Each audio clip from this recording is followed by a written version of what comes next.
Hey, Orphan Slayer, best episode ever. Dale A. Anyone ever notice Narwhal sometimes creates a live stream and then never starts it or recreates it? Excuse me, sir. Look at, there's someone out my window. You can't see it unless I move, then you can see. Someone just pulled up. That's their car. Check out my porch. Can you see my porch out there? Can you guys hear me okay? Check out this freaking porch. The porch is muddy.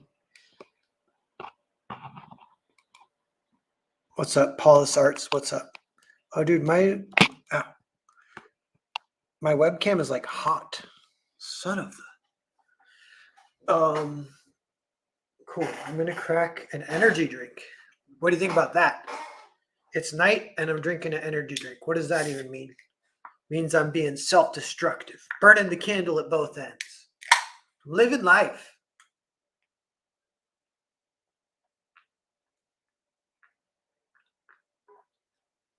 Oh yeah, it's pretty good. The B vitamins. That's like all it is supposedly. It's like they're like, check out all the B vitamins. You guys like vitamins? How about some B vitamins? Monster energy drink, or like this is Red Bull, I guess. This is pretty tasty.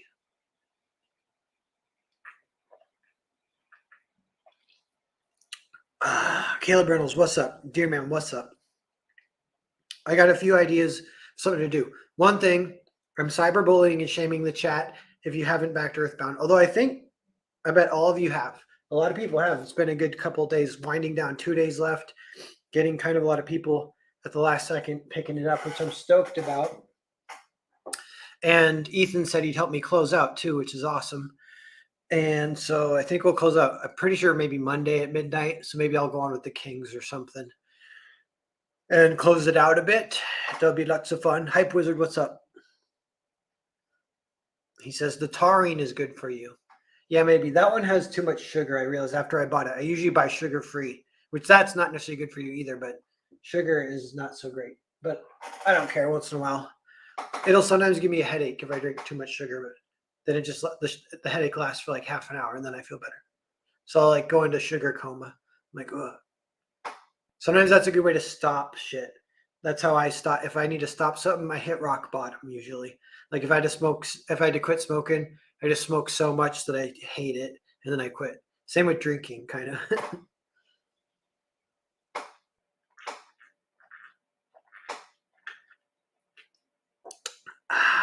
That's how I quit that paperclip game.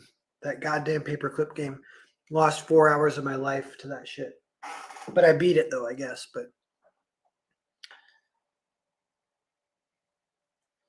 yeah, Ethan mentioned a Tuesday Narwhal closeout on his stream earlier today. Yeah, that's cool. That's awesome. He's a good guy. Yeah, he's told me. I realized he said to me, he's like, Narwhal, I want to help you. You don't have to feel weird about asking me to help you. I was like, oh yeah, okay. Because I think sometimes I don't ask him, and he's like, you can ask me. I want you to. I want to help. I'm like, okay.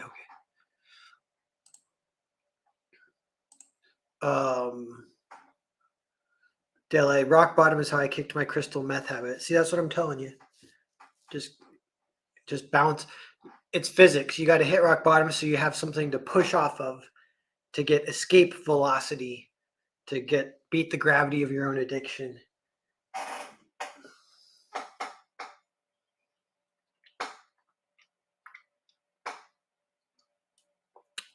See, I'm going to finish this like way too soon. I can't sip it. That's my problem. That's why I had to quit drinking. James Rockin. Narwhal. So I was thinking one thing is back earthbound. 2 days left. The other thing is we could maybe watch a little YouTube. I know a video that I'm pretty sure doesn't get struck no matter what. Just like really old, obscure animated version from like, I think it might be Japan, but it's like Japan trying to do American style. So it's not really anime, of Jack and the Beanstalk that I randomly saw. Because sometimes I'll try and watch free movie, anything on YouTube, because that's like a weird Twilight Zone of movies that they aren't on Netflix. A lot of times they're a little more obscure. Like you can't rent them, you can't find them anywhere. but they're on YouTube. And I'm like, what are these movies that are on YouTube and they're free and they're weird? And that was one of them. So I watched it. I actually watched it on a stream like 2 or 3 years ago, and it didn't get struck. So I was like, I think I could do it again. And it's always stuck with me. I was like, I kind of want to watch it again. So we could watch some of that. The other thing I kind of want to do is maybe read some of the Two People Talking script, which I read some of that a few months ago, but I have the more or less the final draft minus like final little tweaks. I do need to tweak the dialogue here and there. I realize like if you're working with actors, sometimes it's like you're lobbing them softballs or you're throwing them like change up curveballs. That's like where it's like a lot harder. You're setting them up for failure if you're giving them crazy shit to say. That's like really like even with like um, spacing of the statement or whatever. Anytime if you write a line, this is kind of true in comics too. But if you kind of put two ideas in one word bubble, or even a person saying two things at once, so they have to say anyways, like saying anyways as an actor and then changing the subject to something else, it's really hard because I think in real life people don't actually talk like that much at all. Like where they'll be like, yeah, so we have to go to the grocery store. But anyways, I was also going to tell you, yeah, I don't know. I just did it and it sounded kind of okay. But like, yeah, anytime you try to fit two ideas, I don't know. So maybe that 17 people watching. What's up? He says, I saw it in the theater when I was 4. The Heart Underwear. I think so. Yeah. It was really good. NPC Oasis. What's up? Paulus, I stopped meth after 3 times. Long story, but I told it on this channel. Oh, yeah. That was awesome. That is, he dodged a bullet, but then you get the experience too. Yeah. I was like, I do meth for the experience. I was like, nah. Too late for me.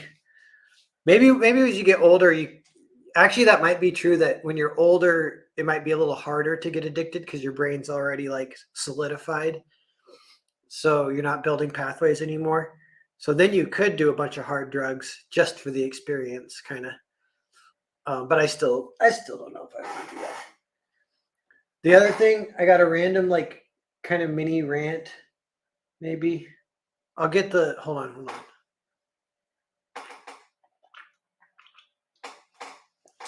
I bought some comics. I've been reading a lot of comics lately, and it's been cool. Like one comic was just a script that I hired Brendan Swan to write, and he finally finished it and sent it, and it's amazing.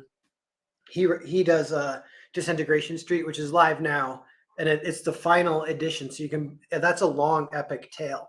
It's like this thick. You can buy all 5 volumes. They're all manga sized. It's like real manga, kind of. Like they're all thick, and it's like the whole story's like this long. Like good emotion, good intrigue, good characters, all that kind of stuff. And it's like a little goofy, but it's goofy, but the balance is fun. It's like kind of serious too. I've said it's like Scooby-Doo meets Silent Hill is like a good pitch for it, kind of. But that's a great one. So that was so good. That was like kind of was and is pretty much my favorite CG book. And I published one of the editions on my channel instead of Brendan. So we got a few more backers that way a couple of years ago. And we'll probably do that again if he wants to once all 5 editions are done. Like, so we'll do it like next year maybe. But it was so good. I was like, Brendan, I want to hire you to write something for me. And he's like, just send me like things that you kind of want a comic to maybe include.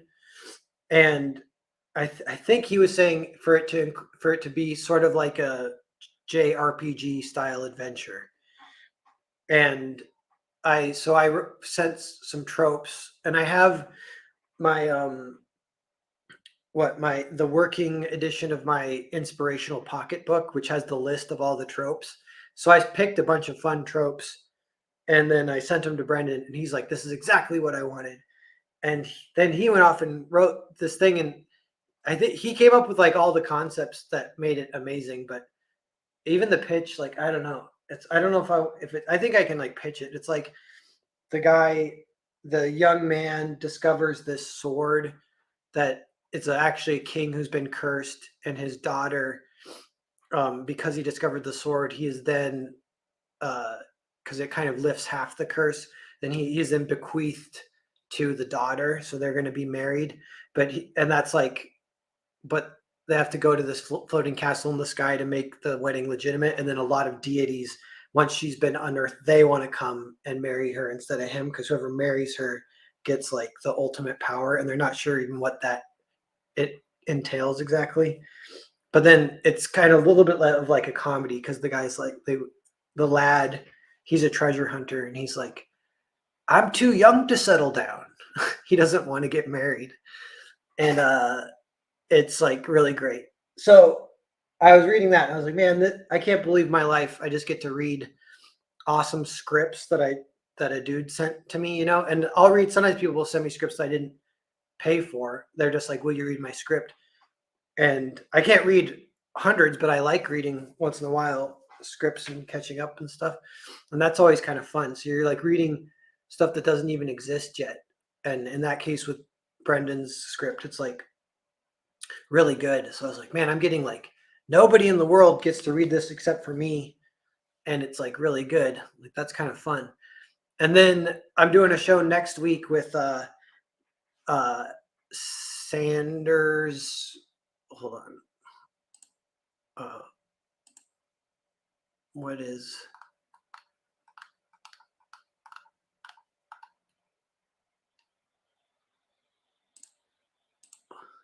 nice? We're getting a few backers, everyone. Thanks.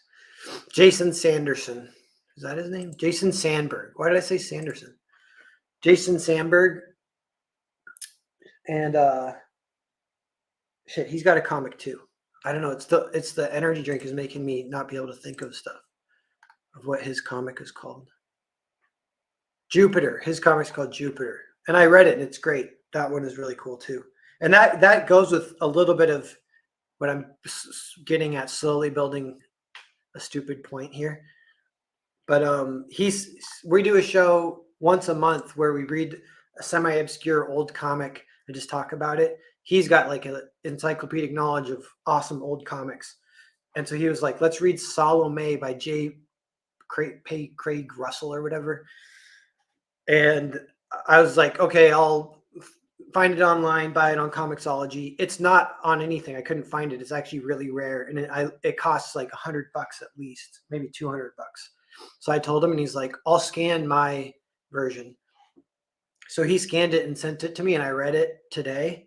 So then after reading, maybe it was this morning, I got up super early and read Brendan's script. And then tonight I read Salome, which was this like super underground, well, not underground, but nowadays it might be in like a bootlegged, super rare comic called Salome. And that was like one of the best comics I've ever read. It's so good. And we'll talk about that next week. But so I've been inundated with super quality shit lately, so I'm kind of stoked. But then I pick up today, and I was like, I'm going to read some comics that I picked up at the convention, and I'll show you the one I grabbed. 1 second.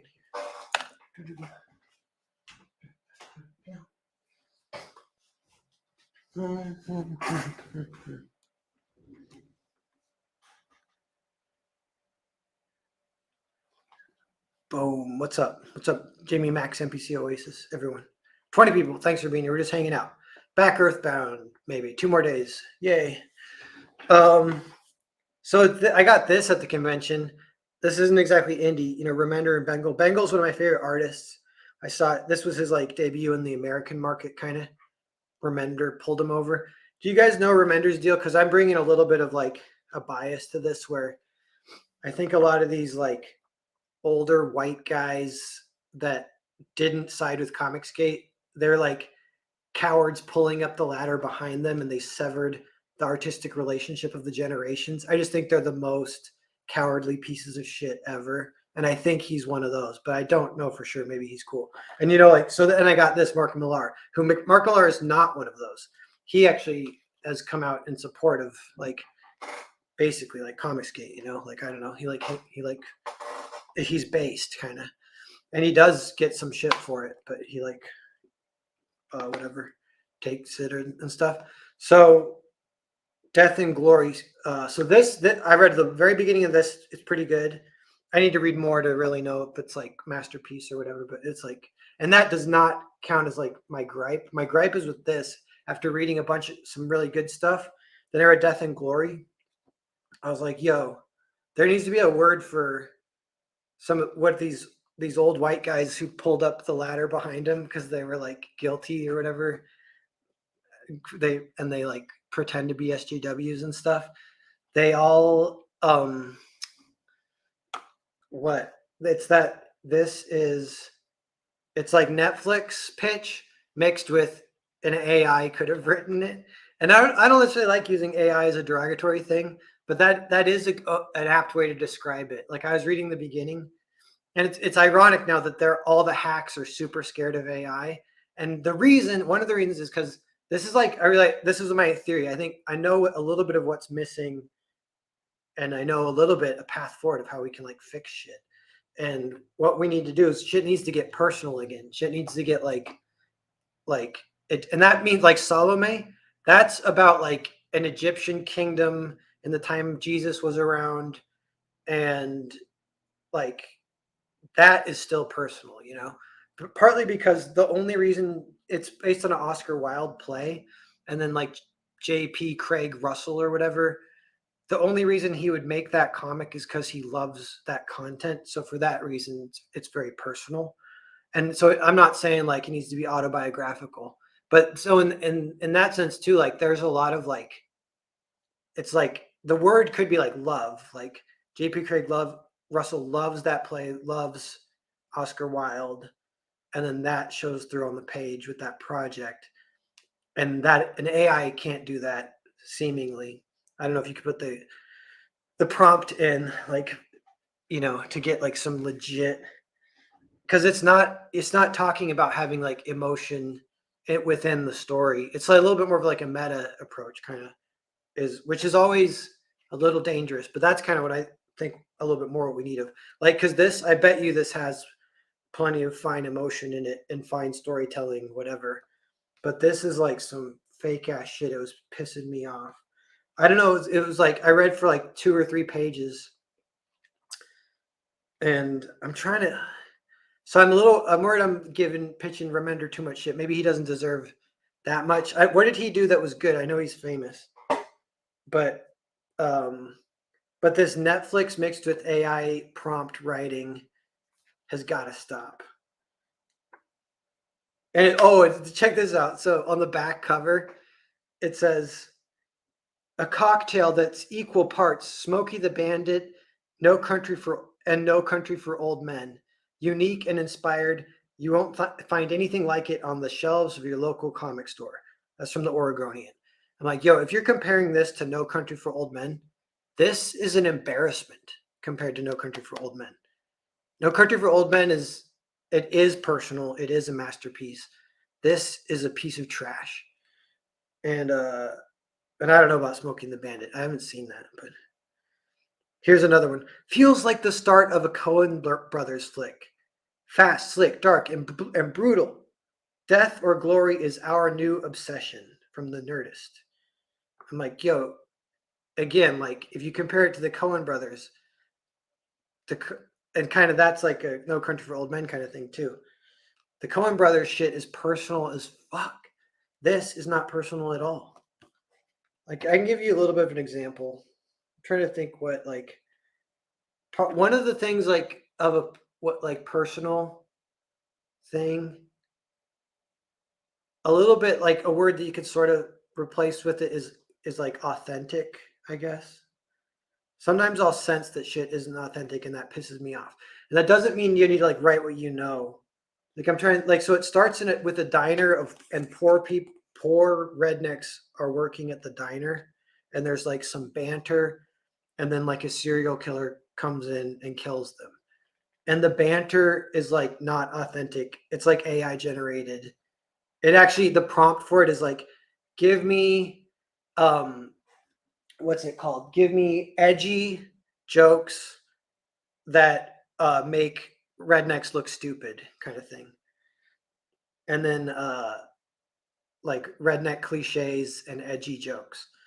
And then that's like your opening. And it betrays a little like some of these, it's like this whole batch of old white guys who pulled up the ladder behind him and they're terrified, they're cowards. They're not capable of making real art anymore. They're shadows of their former self. A lot of them suffer from Trump derangement syndrome. I don't know if Remender does. I bet you he does, just from reading the first page of this. But you could see like all their whole like worldview that they bring to it when they start to try and be creative after their brain breaks from Trump derangement syndrome. They can't do it after that. They like they come from a mean spirited place. Like what was there's something like, so we're saying personal and authentic and one, so and you don't, it doesn't mean write what you know. So if you're writing people working at McDonald's and you've never worked at McDonald's before, one of the things is you have to give them, it's like if you pretend like it was a movie and you're an actor who's been cast in that role. If you're an actor approaching that role, oh, there's another car out there. I don't know.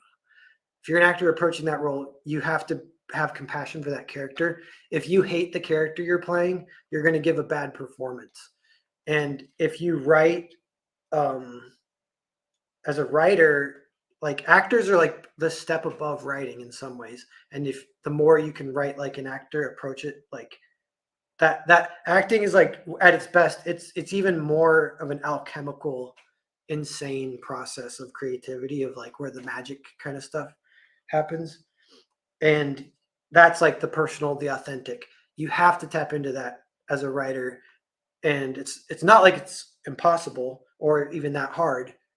Like you just can't have a broken brain from Trump derangement syndrome. You can't be a cowardly old man, you know. And then if you avoid those two things, then you can kind of do it. But yeah, so I only got a few pages into this one. And so wait, what was I going to say though? So if you're working at McDonald's and you approach it from a perspective of having compassion for those characters, being in the moment with them while you're writing, then they could still be like shitheads or whatever. Like you can write them to be dumb if you really want to do that. Like, because you don't want to fall into the trap that, like, I don't want to fall into the trap necessarily, which you could say like Remender's response to me could be like, those two don't represent my view of all rednecks. That's just two characters that I wrote, and that's a good response. But I'm like, I think it's a blind spot. Like I'm calling your bluff on that one. Like any writer can say that. It gives them plausible deniability. And that is like the way you're supposed to do it. There should be no like generalizations and overly iconic representations of the whole via one representative like character, unless that's really what you want to do. But that's like always going to be kind of like bigoted and weird. And he's like doing it without even knowing it. I think here he's like got the blind spots basically. So take off the blind spots, get authentic, get personal. Try and tell a story that actually means something rather than some bullshit about a girl. It's a girl, it's like her dad needs surgery, so she needs to rob a bank. How many times have you heard that story? Like 1,000 times. It's stupid. Yeah, it's stupid. It's a waste of Bengal. And it's like that is the situation. That is a generalization for the overall situation in Hollywood. Why they're all scared of AI, because they are AI and they can't beat it. They've forgotten how to bring anything personal or authentic because their brains got broke. And personal and authentic does not mean write what you know. It means approach it with compassion and actually do your job and think about the situation and think about what would happen. Paul starts, TDS is endemic. Joe Ball, yeah, extremely generic. Is Remender the guy doing a comic with Louis LaRosa called Scumbag? They have to be real, not a character. Yeah. Remender does have Trump derangement, is what Zed says. Yeah. Well, he can kiss his career goodbye. He's not contributing anything except bullshit. Like, it's kind of sad. It's like pathetic too. Like, he's like, I don't know, wasted. He did Tokyo Ghost with Sean Gordon Murphy. I'd be curious. So that would be pre-Trump derangement. So I'd read that one. I bet you it's not that bad. But I wonder about even that one on that scale of personal and authentic. That's probably been something that's been a problem for a while now, that we don't have that. Even before the SJW thing, I think we were losing that. That only flares up in like, seems like in little moments. Like, I know for film, it's like in the 70s, you got some of that where, and that there's like a freedom that comes from it too. All of a sudden, stories are not like anything. They don't have to be 3-act structure or whatever. Stories can be whatever the hell they want to be. Nobody gives a shit. And that's like really fun to live through a period like that. The 90s was kind of like that. And we're kind of been in a rut for a while now. It feels like we're going to break out. That's something Mark Millar says too. I do feel like the new 90s, the new 70s, we're like right at the edge of the dark age. We might already even be coming out. Comicsgate's a huge part of that, breaking out of like the dark age of where nothing is personal, nothing is authentic. Everything feels like it. You can just imagine what the AI prompt would be to write it, and like write something that you can't even imagine what the AI prompt would be, That's like way more special. And for example, reading American Jesus, giving it that test, the first few pages, immediately there's a strong personal voice from the very first page, and it is like, it does feel refreshing. It's like very nice. But that's an older book though, I think. So this is pre-Trump derangement, obviously, but Millar doesn't have Trump derangement, I don't think. But yeah, that's a cool one. Let me see what you guys are saying. 28 people. They're trying to create things while trying to hide who they truly are. That's a good point. Yeah. I don't know. Like, so I'll even read. I got a funny thing for you guys. This is like maybe not the best point potentially, but so I'm going to read the first page here. So it's the two guys in like the McDonald's, and the guy goes, "Nah, man, I ain't dealing with that shit. You're on trash duty tonight. Them's the breaks. Come on, help me out here, Ken. Closing in 5, and I'm going to be late for my date with Susie. Susie works down at Hojo's? So? Nothing, forget it. What are you saying? You never slept with Susie? Nah, I wouldn't dare put my pecker in that. But she did dine in my alley, if you follow." Okay, so this is like, I feel like this is not good. I don't know if you guys can, like, this is dumb, but you're full of shit. She's a butt licker, Curtis. Ask Scotty down at Firestone. You kiss her tonight, you're basically kissing my ass. Fuck you, Kenneth. So, what is personal or authentic about that? I don't even think people talk like that. I don't even think people say butt licker. Like, I don't know, like, whatever. So it gets into like the plausible deniability. Like, Rick Remender could say, "Well, I did hear someone say it, so fuck you, Narwhal." I'm like, dude, if you're gonna write about eating ass and you've never eaten ass before, like, because you should be able to do that, and you can, and I have. I have written about eating ass while not eating ass myself. And see if I can find the page. And it's funny, I almost cut it from Earthbound, and I decided not to. And it's not like that's the personal and authentic aspect of me leaving the eating ass page in Earthbound. It's meta. It's the fact that I decided to be brave and leave it in there. It's not the fact that I'm trying to make a very personal commentary on eating ass. You know, as opposed to Remender, who's using it in an AI generative way to get a edgy joke in, kind of. And actually, I must admit that might have been a little bit of my motivation too. It's like, oh, a little spicy edginess helps. So give me 1 second. I'll show you guys my eating ass page from Earthbound. Where is it? By the way, you can back Earthbound, get the eating ass page, get the catch-up tier. Speaking of which, so Earthbound is like PG-13, one step above that. It's like 15, 16-year-old, whatever. Not exactly rated R, but a little bit higher than PG-13. Pretty much like the eating ass page is like it's only talked about, but that's like something teenagers might talk about. But it did get me thinking.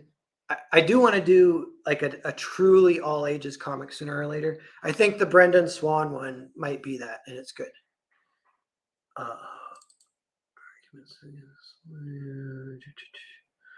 1 second here. Where is it?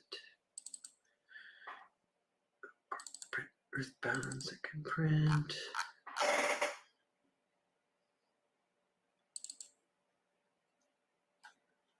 Present share screen. We'll just do, I forget exactly where it is, so we'll do the scene up to the eating ass part.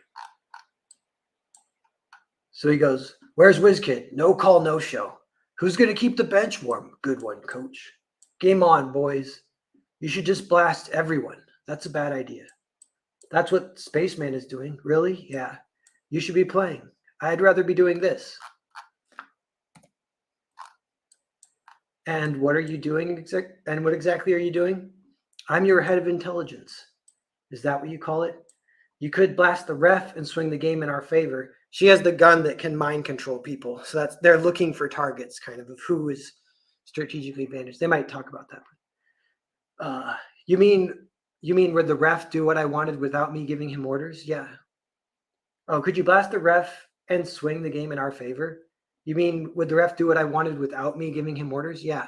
The first order comes with the bullet. Cool tech. You should do it. Shoot the ref. I can't with those 4 down there. It's the slumber party squad. They're like the deadly warriors kind of thing. But they travel in the buddy system. So you can never get one because the other one will kill you. You mean 3? There's 1 missing. Did I say 4? Yeah. I thought you always said they used the buddy system, except for exactly. So Spaceman has managed to separate one of them, which is a huge advantage for him. That's like sort of the subtext. Sweet. Or it's her scheme to get them separated, so it's good for her. We'll need a distraction if we're going to get anything done. Who are you after besides the slumber party squad? I'm interested in anyone that's useful. The mascot. What's his deal? He's captain of the debate team. He's first chair tuba, but obviously can't play on nights like this. So what? And he's head of the planning committee for the winter dance, which is happening tomorrow. I'm sure you know. Is he good looking? Why does that matter? Never mind. What about those 2? These guys are smooching. That's Greg Alomar and Jennifer Kay. There's nothing special about them. Well, there's one thing. What? They eat ass, supposedly. Is that strange on Earth? Greg says it's like biting into an apple, which makes me very skeptical, but also curious. How about that distraction? At halftime, they do a bunch of stunts and the band gets pretty loud. You might be able to make a move then. And that's kind of the end of the scene, basically. So, whatever. My eating ass scene is way better than Remender's. So, I feel like I owned him there. I hope the chat agrees. See what you guys are saying.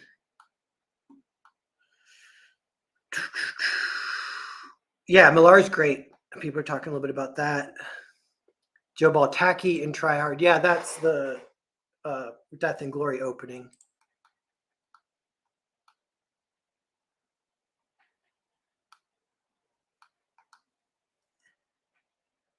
I can prove that eating ass is authentic. Well, that's part of what's funny about mine is it's like the intrigue of you don't know if it's just a kid lying, and then WizKid doesn't know if that kid's lying, and then so he doesn't know whether or not to even like be interested or whatever. And that is, I feel like that is authentic. That's like what it's like being a teenager and hearing about various sex acts when you haven't done them yet. Da, da, da, da.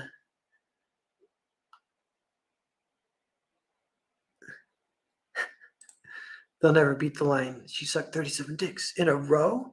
That's seems like a decent line. Is that Millar? Maybe, I don't know.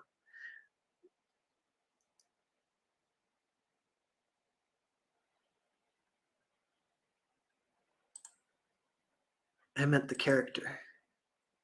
Oh, hello, darlings. Mm-hmm. Yes. Oh, Clerks. Yeah, that's funny.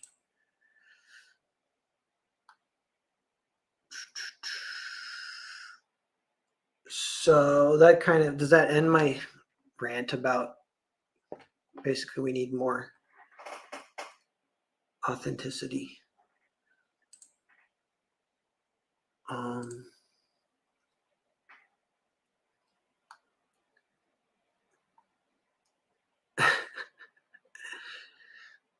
that's funny because it has a punchline.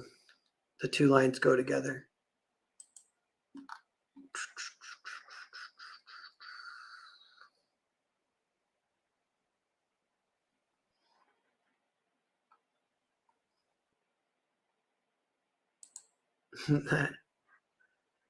That would Clerks. It is. Yeah, it's from the second big boom of that type of stuff of the personal and authentic.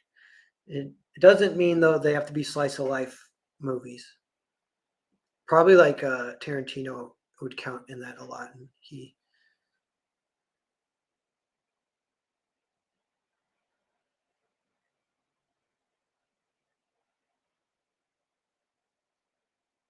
Sounded more like a discussion. Don't think I've ever seen you angry.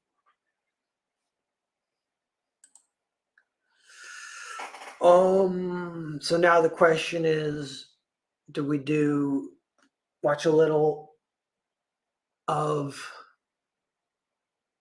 Jack and the Beanstalk or read? I think I kind of want to maybe just read some of the script. See if I can find it. Made the brain.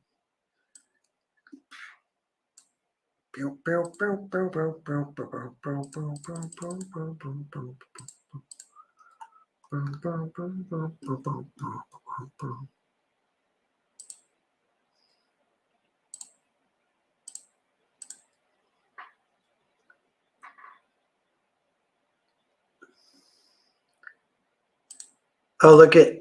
I never closed that paperclip game, so I still got.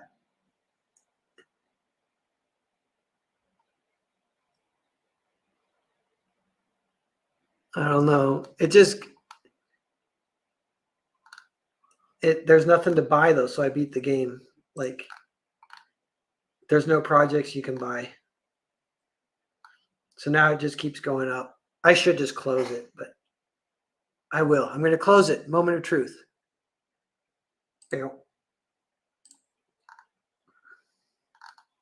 Okay.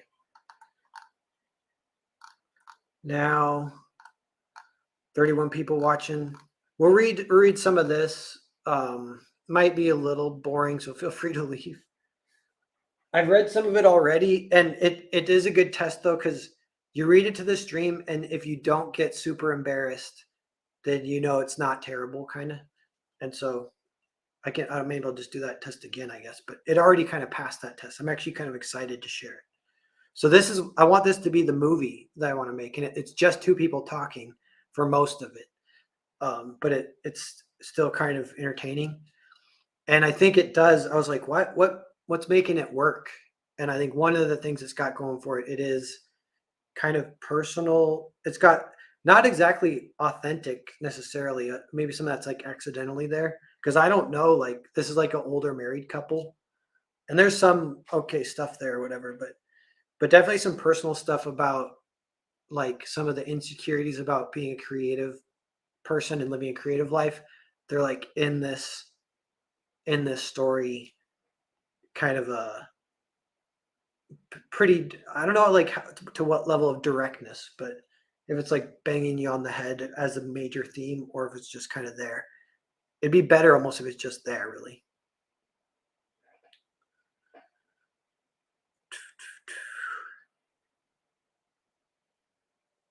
Who is Cecil? Hi, Cecil. Looking good. Who is Cecil? Just thinks everyone is Cecil. Norrin Red says your wall's looking good. Yeah, it's coming along. Things are moving up a little bit. Orphan Slayer. Do you have a mailing address? Sort of. I think if you follow me on Twitter and like DM me or something, I can give you my mailing address. I don't have a PO box is the problem.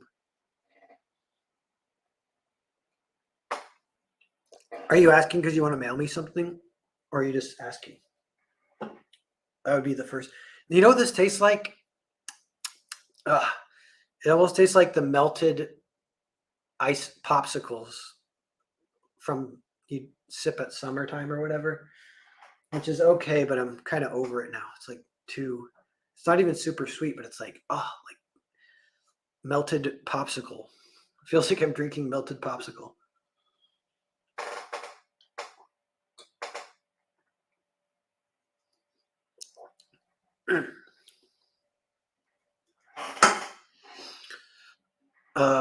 And I started the casting process for this script. I need to meet an old lady and an old man ish old in the area so that we can hang out. Like, so I don't have to like fly him in and give him a motel. We shoot everything in 2 days and are super rushed because I'm kind of learning as I go. So I'm like, we all got to be chill. Like we'll just work like 4 hour days max. We'll come in and we'll rehearse and maybe we'll get some shots and we'll see what's up. We'll try to memorize the lines and figure out the blocking because it's just two people talking. It's like going to take some time to figure all that out. And I don't want to be rushed to do it and have it be bad. I think too, if you, one of the, like this riddle that I've been thinking is like, how do you make a movie that's not a piece of shit?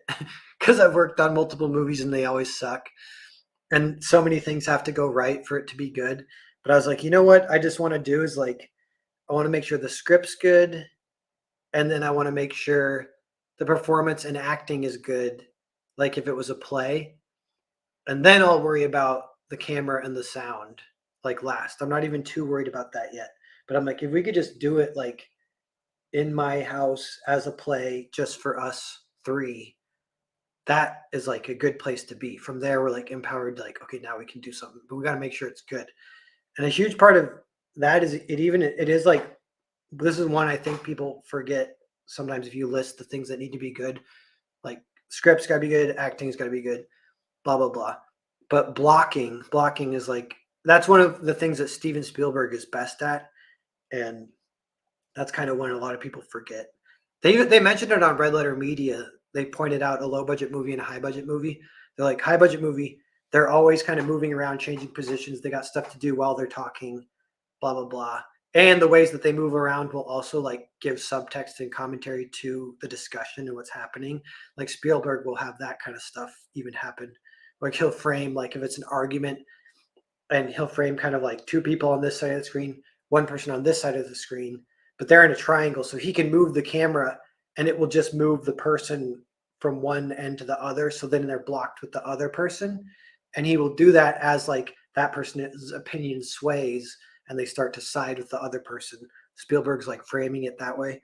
And that like, that's the camera, but it's like it's like the both things in tandem. So you got to think of what you're shooting, what lens you're using, what camera angle, but then you got to think like where are the people even standing? Like you picked your camera angle, now where do you put them? If they're like blocks, like the camera angle is like looking at a chessboard, where do you then put the pieces? And that is important too. But you can figure that out with actors on the spot, and then it could potentially be, it has a better shot of being not a terrible movie. Hype Wizard says, blocking into plays like choreographing a dance. Abra says, sup, buddy? What's up, Abra? Abra, I read Salome today. We're going to read it for our show with Jason next week, and it was great. So I'm looking forward to discussing it with you guys. Double check and make sure you got it in the email. And if you don't, I'll send it to you. But Dale A, did your parents influence your portrayal of the old married couple? A little bit, yeah. I can talk about that later if we read a little bit of it. Okay. So I will. What else can I say? Yeah, check this out. Is this? See if this.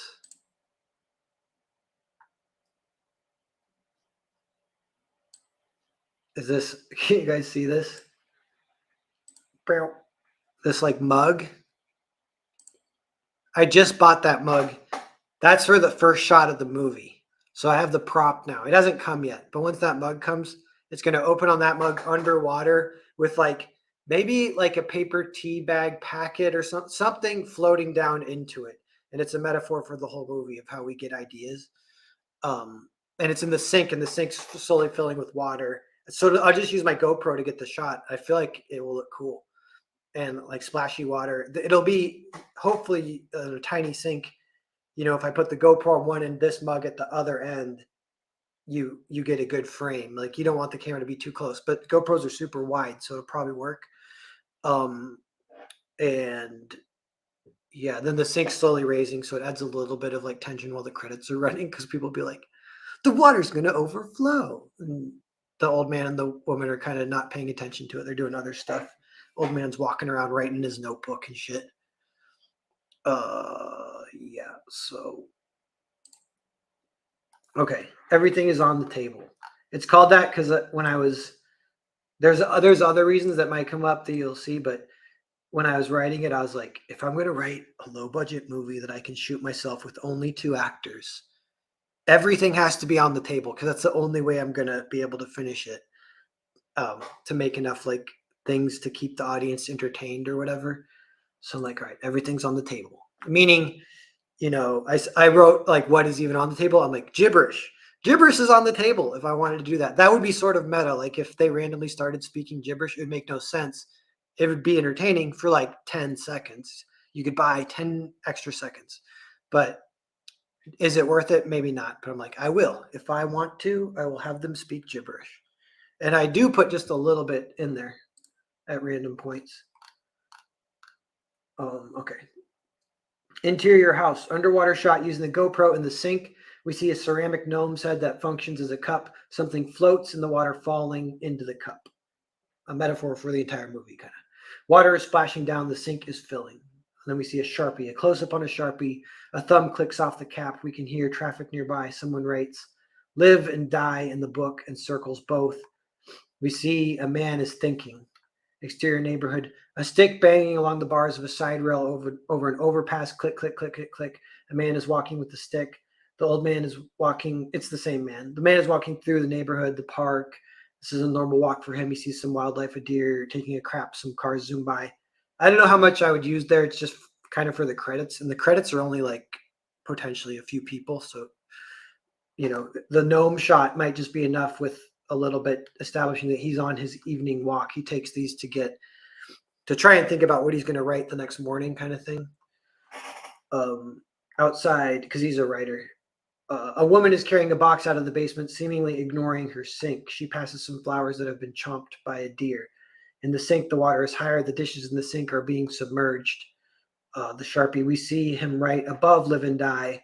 Does she? And then maybe like question mark or whatever. Later, an old man enters the front door. The wife is there going through some boxes. Hey, what you doing? Taking inventory. We have some water damaged books from the old house. That's what we get. You know what? I might change this dialogue because I was thinking, how would they talk if they already know everything? She would say taking inventory. Then he would say water damaged books question mark, and she would say yeah, and then he would say that's what we get. So I might change that. Then again, that's way easier for actors to do. Then that's more call and response. 40 people watching, by the way. Back Earthbound, only a few more days. Everyone check it out. I'm trying to make a movie, so any proceeds from Earthbound go to making a movie. But yeah, so then like even me like delivering this line is like hard. Taking inventory. We have some water damage books from the old house. That's what we get. She cracks one open. Some are still readable. I've already read that one. She holds up another. This guy died recently. Is it signed? She opens and hands it to him. Did you meet him? I did. You hate signatures, though. It might have already been signed when he gave it to me. He tosses it on the pile. She is organizing them somewhat, making two piles. So it's like him tossing it is disregarding her organization. That's like something I would maybe tell the actors or whatever. It's she says, think it's worth anything? She moves it to the other pile. Nah. The man sits next to her in the recliner chair. He is staring at the blank TV. She notices. How was your walk? She continues to organize. I saw a deer going to the bathroom. They do it kind of weird. I didn't realize. I thought they do it like horses. It just falls out and they don't even notice. This one was squatting, more like a dog, and he was staring right at me. Shameless. She snaps out of it and gets back to packing books. She sees he is still holding his notebook and she can see the message on it. Any inspiration for the book? The husband is deep in thought about something. Maybe. She considers digging deeper for a moment, then decides against it. She finishes loading the books in and leans back on her haunches. Some deer ate the flowers I potted yesterday. Oh, yeah? It's their lot in life to destroy beauty. Maybe it's the same deer. I might say maybe it's the same deer I saw pooping or whatever. That would be too much of a coincidence. You never know. She rests her hand on his knee. She's still below him on the floor, looking slightly up. That's a blocking thing, kind of, and that'll change later. You're perking up a bit. I didn't realize I was down. That's good, though, actually. What? Why? I can't decide if I'm feeling good or bad. Why? I think I have to kill someone. So you know what happens next? Yeah, I think so. Who? It's a spoiler. It's not a spoiler if it still surprises me, but you'll experience it without the carefully constructed context. She kneels and starts untying his boots. Context schmontext. I want to know what happens next. Well, here's some context. I can already tell you you're not going to like it. How about you stop sitting on your secrets, old man? I'm going to kill Julia tomorrow. What? No. I know. I won't allow it. It's not for you to say. The wife stands. She was my favorite. Me too. You don't understand, though. What? I thought I had lost the touch, the connection, whatever you call it, the inspiration. Yeah. And I finally get the inspiration after months, and it's to kill someone I love. And he'll kick up his feet in the chair. Because this is another one I'm like, this is hard to deliver, to say this. So you go, yeah. And I finally get the inspiration after months, and it's to kill someone I love. Talk about a heavy heart. Talk about a heavy heart sounds so cheesy. So I'm like, all right, I'll just delete that. But I was like, no. That's because it's fun because there's like problem solving kind of. So I'm like, if he has a reclining chair, and so if he's talking and then he like starts to relax more and kicks up his feet and leans back as he's saying, talk about a heavy heart. That's like hilarious, I think. So let me see if I can even do that. It's still kind of hard to deliver, but yeah. And I finally get the inspiration after months, and it's to kill someone I love. Talk about a heavy heart. Talk about a heavy heart. I'm sorry. It's okay. No, I know how much you hate to kill one of your characters, especially the women. I appreciate it. You know how it is. She takes off his shoes and massages his feet. I wish I knew. You're the one with the gift. I tried it myself, but I couldn't do it. Not like you can. I like some of your poetry. No. I wish I didn't have this gift, as you call it. Believe me, we could switch places. The shoe would be on the other foot. She is massaging his feet. It most certainly would. I'd be massaging your feet, trying to cheer you up. She smiles. I wouldn't kill Julia, though. Is that so? You haven't technically written it yet? Yeah, but I already had the revelation. She's as good as dead. Tonight's her last night alive, then. I suppose. She's frozen by the side of the road. That's where I left her. But we're talking about her. It's like a funeral. I suppose it is. Thank you for helping me honor her memory. How does it happen? A brick to the back of the head from a moving truck? That's lovely. It's senseless. I know, it's terrible. I'm still trying to process it. Who throws the brick? Some guy. He doesn't have a name? Just some hick driving by. That's what makes it so terrible. Sweetie, yeah? Couldn't he just miss? You're the writer. No, no, we've talked about this. I've told you. You don't create the idea, you just catch it and transmit it. Yes, this is all very intimate stuff for a writer to share, by the way. Not everyone is such an open book. You think I like admitting that it's not truly me creating these successful books? I have to have a very humble ego just to make it possible. You appreciate it though. The trade secrets? Yes, I do. Some secrets you can say out loud and it doesn't matter because it just goes in one ear and out the other. It's still a secret if that happens. Those are the best secrets. They are. She's washing his feet or massaging his feet. It's literally out of my hands. You have the hick do it. I don't have him do anything. He just does it. It's random. That's what's so terrible about it. Just terrible. Exactly. Is Daniel there when it happens? Yeah, he's walking with Julia. Do you stay with him after it happens? Yeah, we keep following him. What does he do? He cries and stuff. I probably won't dwell on it too much. It's just too hard. I'll cut to down the road after when it's already happened.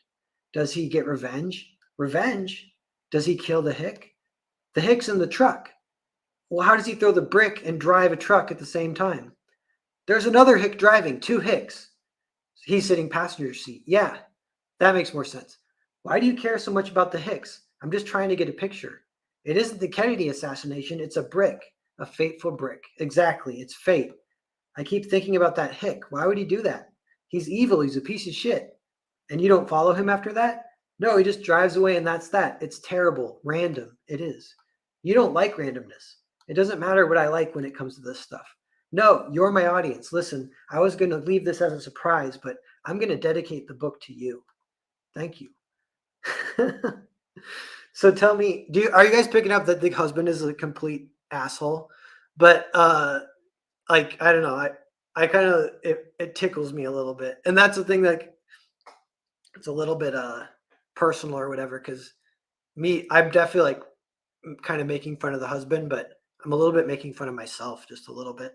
And then I do think though one of the kind of interesting arcs of this story is the husband does get a kind of likable by the end, but he doesn't like learn any lessons. It's just you've been around him long enough to like deal with his bullshit, and then you kind of like get over it and you kind of like him a little bit. Hopefully. And then the other thing is this originally started as a short story, and I wrote it as a twist where at the end they're talking about killing someone. At the end, you find out they're just talking about his new book, and that's the twist. And I wrote that, and I was like, this is gimmicky and kind of stupid. I was like, but you know what? What if it wasn't a twist? What if they just debate in earnest? And I was writing that, and it just kept going. I was like, this could be. I was like, this is kind of interesting because I actually care about the girl in the story, and I don't know if everyone would, but that is like an interesting buy-in for a movie. It's like I got something for you to like watch and possibly get interested in something a little obscure and weird. Do you feel like caring about a character within a character, like a character within a book, within a movie? And would you care about that character and whether or not they live and die? And sure enough, there's like a lot of like I don't know if it's philosophical or whatever questions, because it's like, well, the characters in the movie, why do you care about them living and dying? Like we obviously do. They get but they're still just in a movie. Like, why do we care so much? But then all of a sudden, if we do a movie within a movie, then we don't care. It's like two steps down is too much. We don't care. I'm like, well, maybe we should. That's kind of what the movie's about. What's funny is that's why, like, as I started writing it, I was like, damn, if you actually want to write out like every argument, sort of, it does take almost 90 pages to talk through the entire situation, which is kind of fun. I'll keep going a little bit here. I'll finish this scene. We're almost done with this like scene. So yeah, I'll finish it. No, you're my audience. Listen, I was going to leave this as a surprise, but I'm going to dedicate the book to you. Thank you. So tell me what you think. Why don't you like randomness? I never said that. You prefer logic. I suppose. I just think randomness can have logic too, There's a logic to it. How so? Like, if you killed me right now, that would be so random that it wouldn't make any sense. You would never do that. But if an earthquake suddenly happened and we both die, that's random, but could actually happen. It's less random. The fact that you can rank randomness means there's a logic to it. A lot of what I do is to orchestrate and channel randomness. It's like herding cats. Meow. If you killed me, you'd save Julia. Isn't that interesting? But then I'd be dead, so Julia couldn't really go on living either. Now, see, though, that would be random. Let's use different examples. She stands and circles his chair, rubbing his shoulders. Now blocking why she's above him and behind him, you could finish the book for me, but it wouldn't be the same. Let's talk about something else.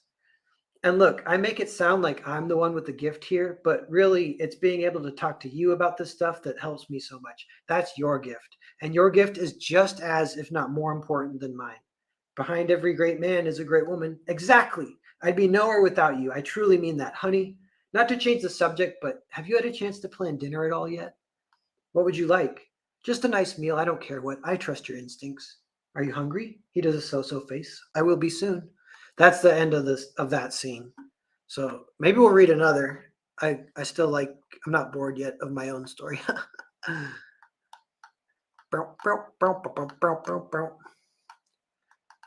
are people saying? I gotta. Vaughn Coleman, what's up? Greetings and salutations. Dele, I remember seeing a Christian Bale in an interview saying he wouldn't do a movie unless the script would work as a play as well. Of course, he later did Thor. Yeah, he's one of the only dudes working today where I kind of like every movie he's in. It's a lot harder to do that though for these days than back in the day because there's just less good writers, less good filmmakers around. But like that, the rule for DiCaprio doesn't work, and his rule is I will only work with good directors. So he won't work with first-time directors, which is, I think, a mistake. He's not basing it on the script, which I think is kind of a mistake. So that he ends up working with great directors, but he's in all their worst movies, like Clint Eastwood and stuff, and I don't know, a handful of others.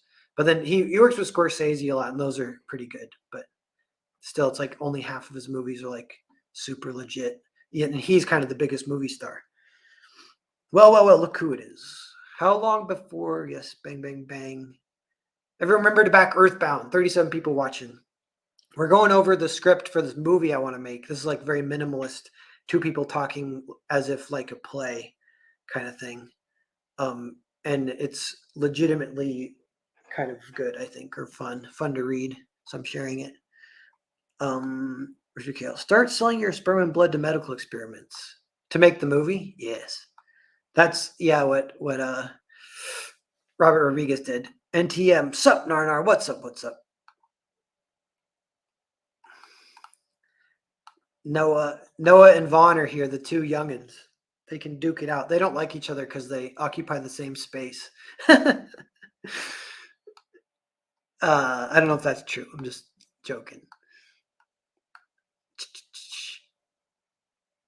A hick with a brick while driving stick.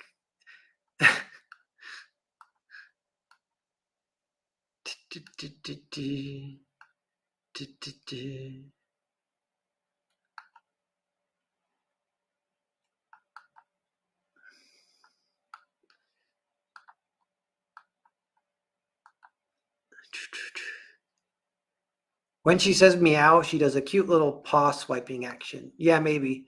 That's her one gibberish line early on. And like I was thinking, like, how would you even explain that to the actors? And I was like thinking there's two ways you can explain it. One is you try to explain it somehow. You're like, well, she's kind of bantering with him and she likes cats, so she just says it. And the other one's like, no, it's gibberish. Like, you need to get down. We're doing fucked up shit with this movie. People say random shit out of nowhere. It makes no sense. I'm like, it's like she had a seizure. Like, he induced a seizure in her by talking about cats, and she just goes, meow. That's more what I would tell the actors. I don't know. Henry Bemis. I just wanted to point out that listening to Narwhal read one of his scripts is infinitely better than Flashcast. It's not a competition, but thanks, Bemis. Oh, is Flashcast live right now? We got 37 Narwhal enthusiasts here. Dele, read it all. I'll keep going. It's good so far. Sometimes, like reading it to other people, it is like a huge test. It's like very nerve-wracking. And if it was shit, I would be super embarrassed. But I'm not that embarrassed, which is good.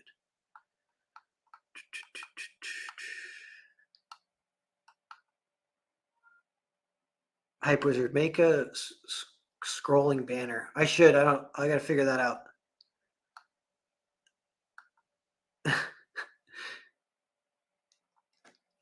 Noah says, I'd be a great actor for the husband. You're too young, but otherwise I would totally cast you. Joanon, I've always seen Leonardo as a cheap River Phoenix replacement. That could be. That's interesting. Comics Bear, what's up, man? What's up? Narwhal, looking forward to EB3. Comics Bear was at Tampa, so we share a special bond. All of the Tampa. You know what? At random Tampa thing, I do remember that there was a San Diego Comic Con. It might have been like 2018 or 2019, long time ago. And like Ethan and John didn't go. I didn't. A lot of people didn't go, but a handful of people did go. And it was like Mike S. Miller, Doug TenNapel, and whoever else. And there was paranoia at that time that they were splitting off. And the paranoia might have been founded. I think it was, I'm trying to remember.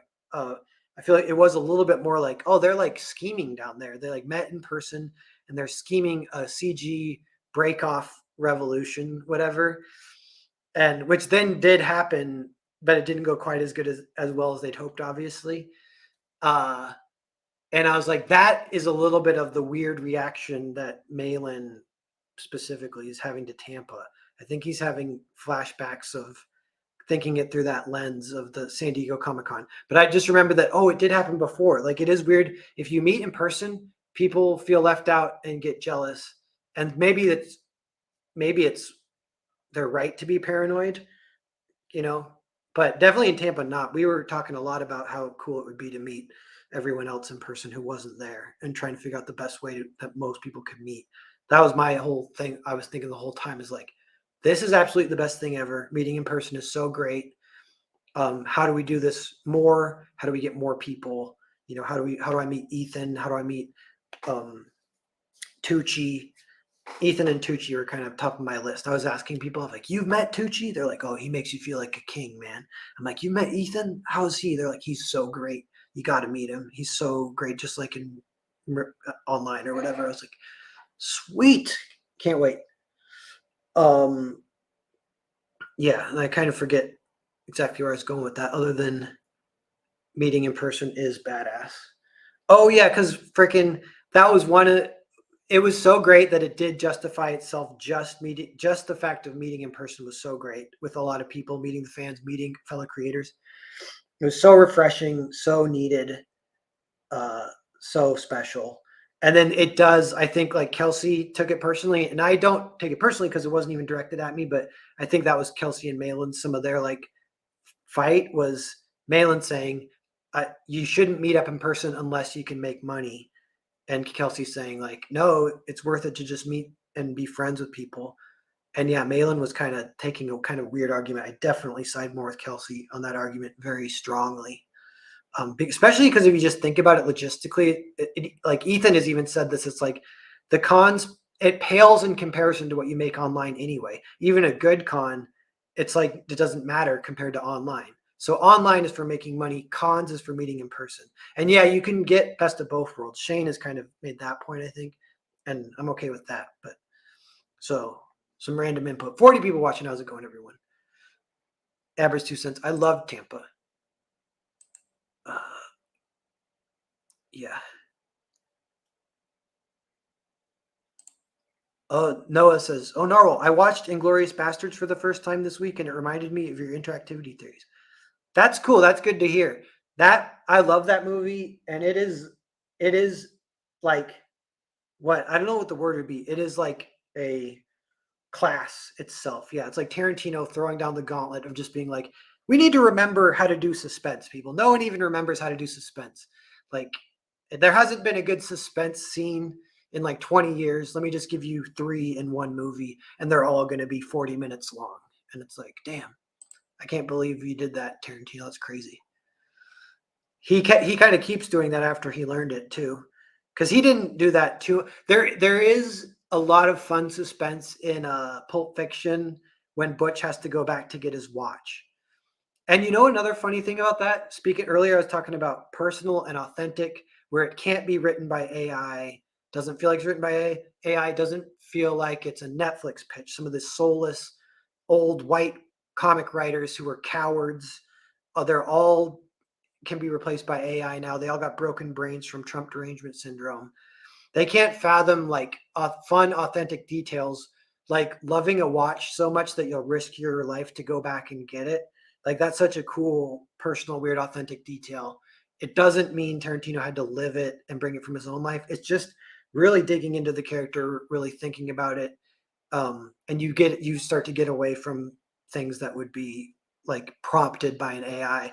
But when he has to go back, he parks behind and walks across an abandoned lot towards his apartment building from the back, and the camera stays with him because the camera knows this is a super intense scene. He could die at any moment, so we're not going to cut away like a lesser filmmaker would cut away. If he'd park and then they cut, and then he's at his door, and then he goes in, and then stuff happens. They're like, I don't want to show 1 minute of him just walking because normally you would be bored, but because you set up the suspense, you're never bored, and that's when you can take advantage of stuff like that. You stay with them in the moment.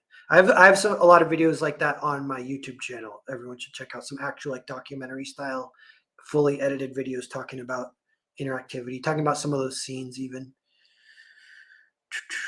Conch Bear, great meeting Narwhal, Hype Wizard, and everyone else at the con. We had fun, but Malin still owes Bear a drink. It's true. Jay Ryan goes, I plan to go to Tampa next 100%.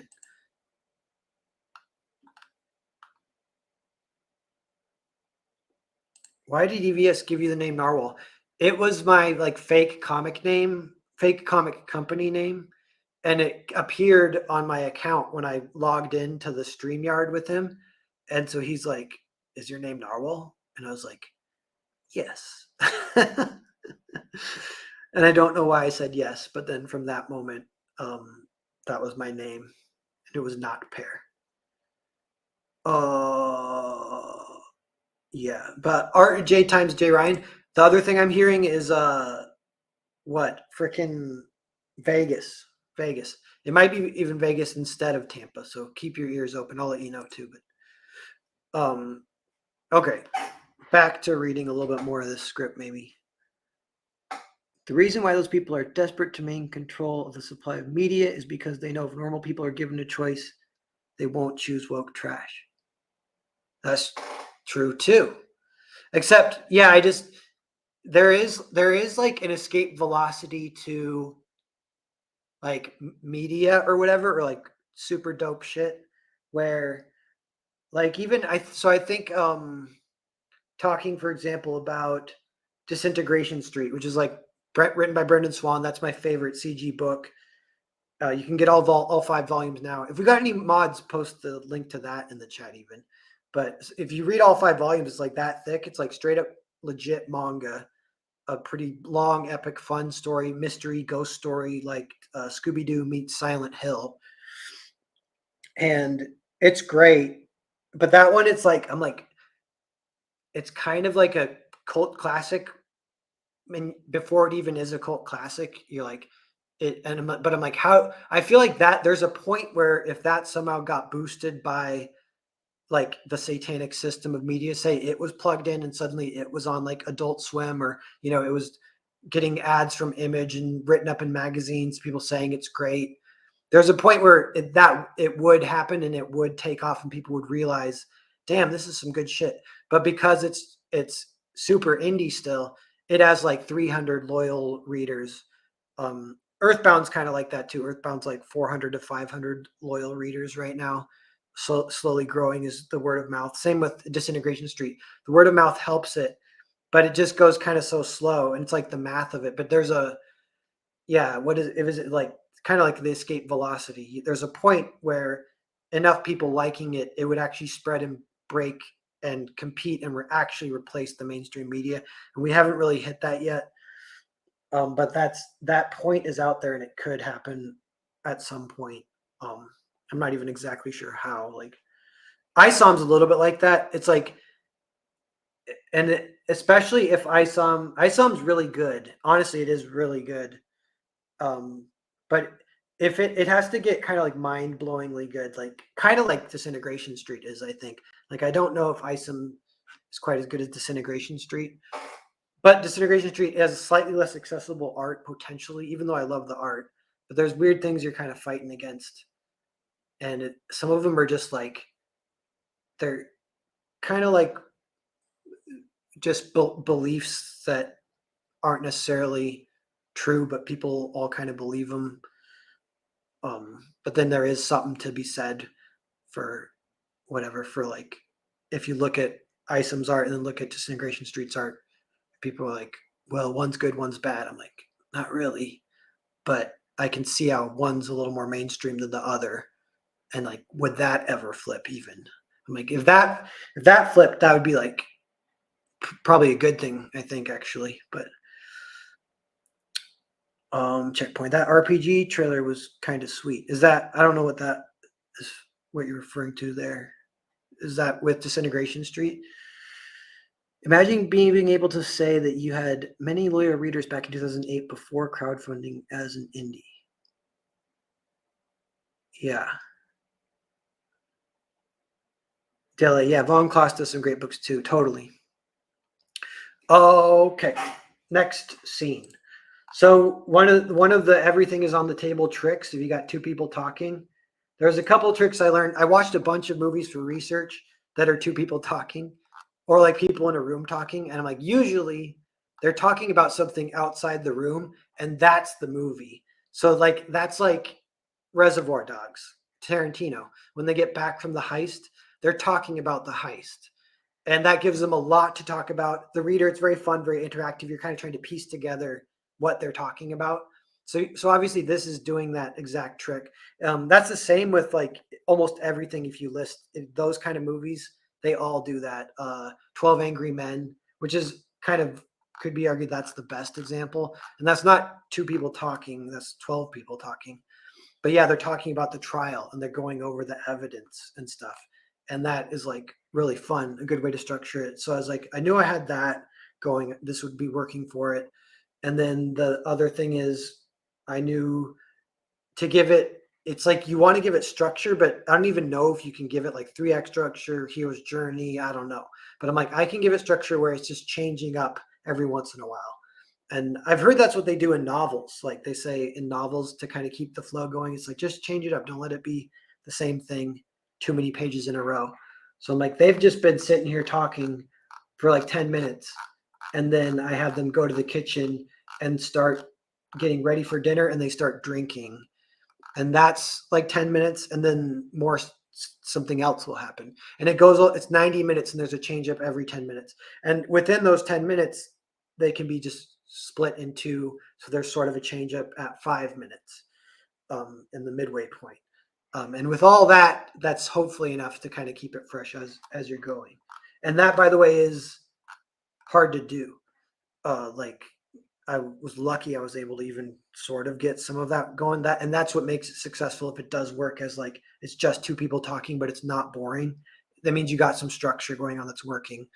The last thing about structure too is like, it's in this script too, but it does have to kind of escalate. You do need sort of a climax. And this one, it's like, what would even the climax be? Eventually, he has to make the decision whether or not to kill the girl in the book. And I didn't even know that as I was writing, but it actually does build to a kind of decent, kind of philosophical type climax. So we'll see if we can get there tonight. But so I'll keep reading a little bit.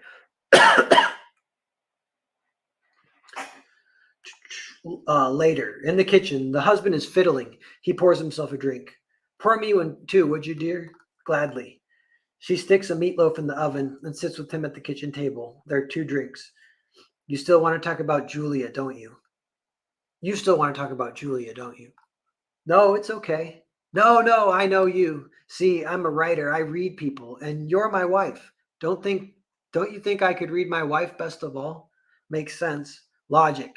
Logic and randomness. Those are the 2 powers in the universe. You know that's what yin and yang are, logic and randomness. Mixed together, they represent free will because 100% logic, no free will. Everything is an algorithm. 100% randomness, same thing. You got to mix them, yin and yang.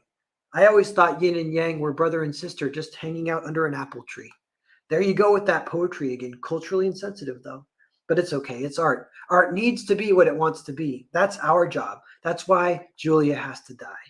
She looks at him and smiles like she's kind of biting her tongue. Do you agree? She shrugs.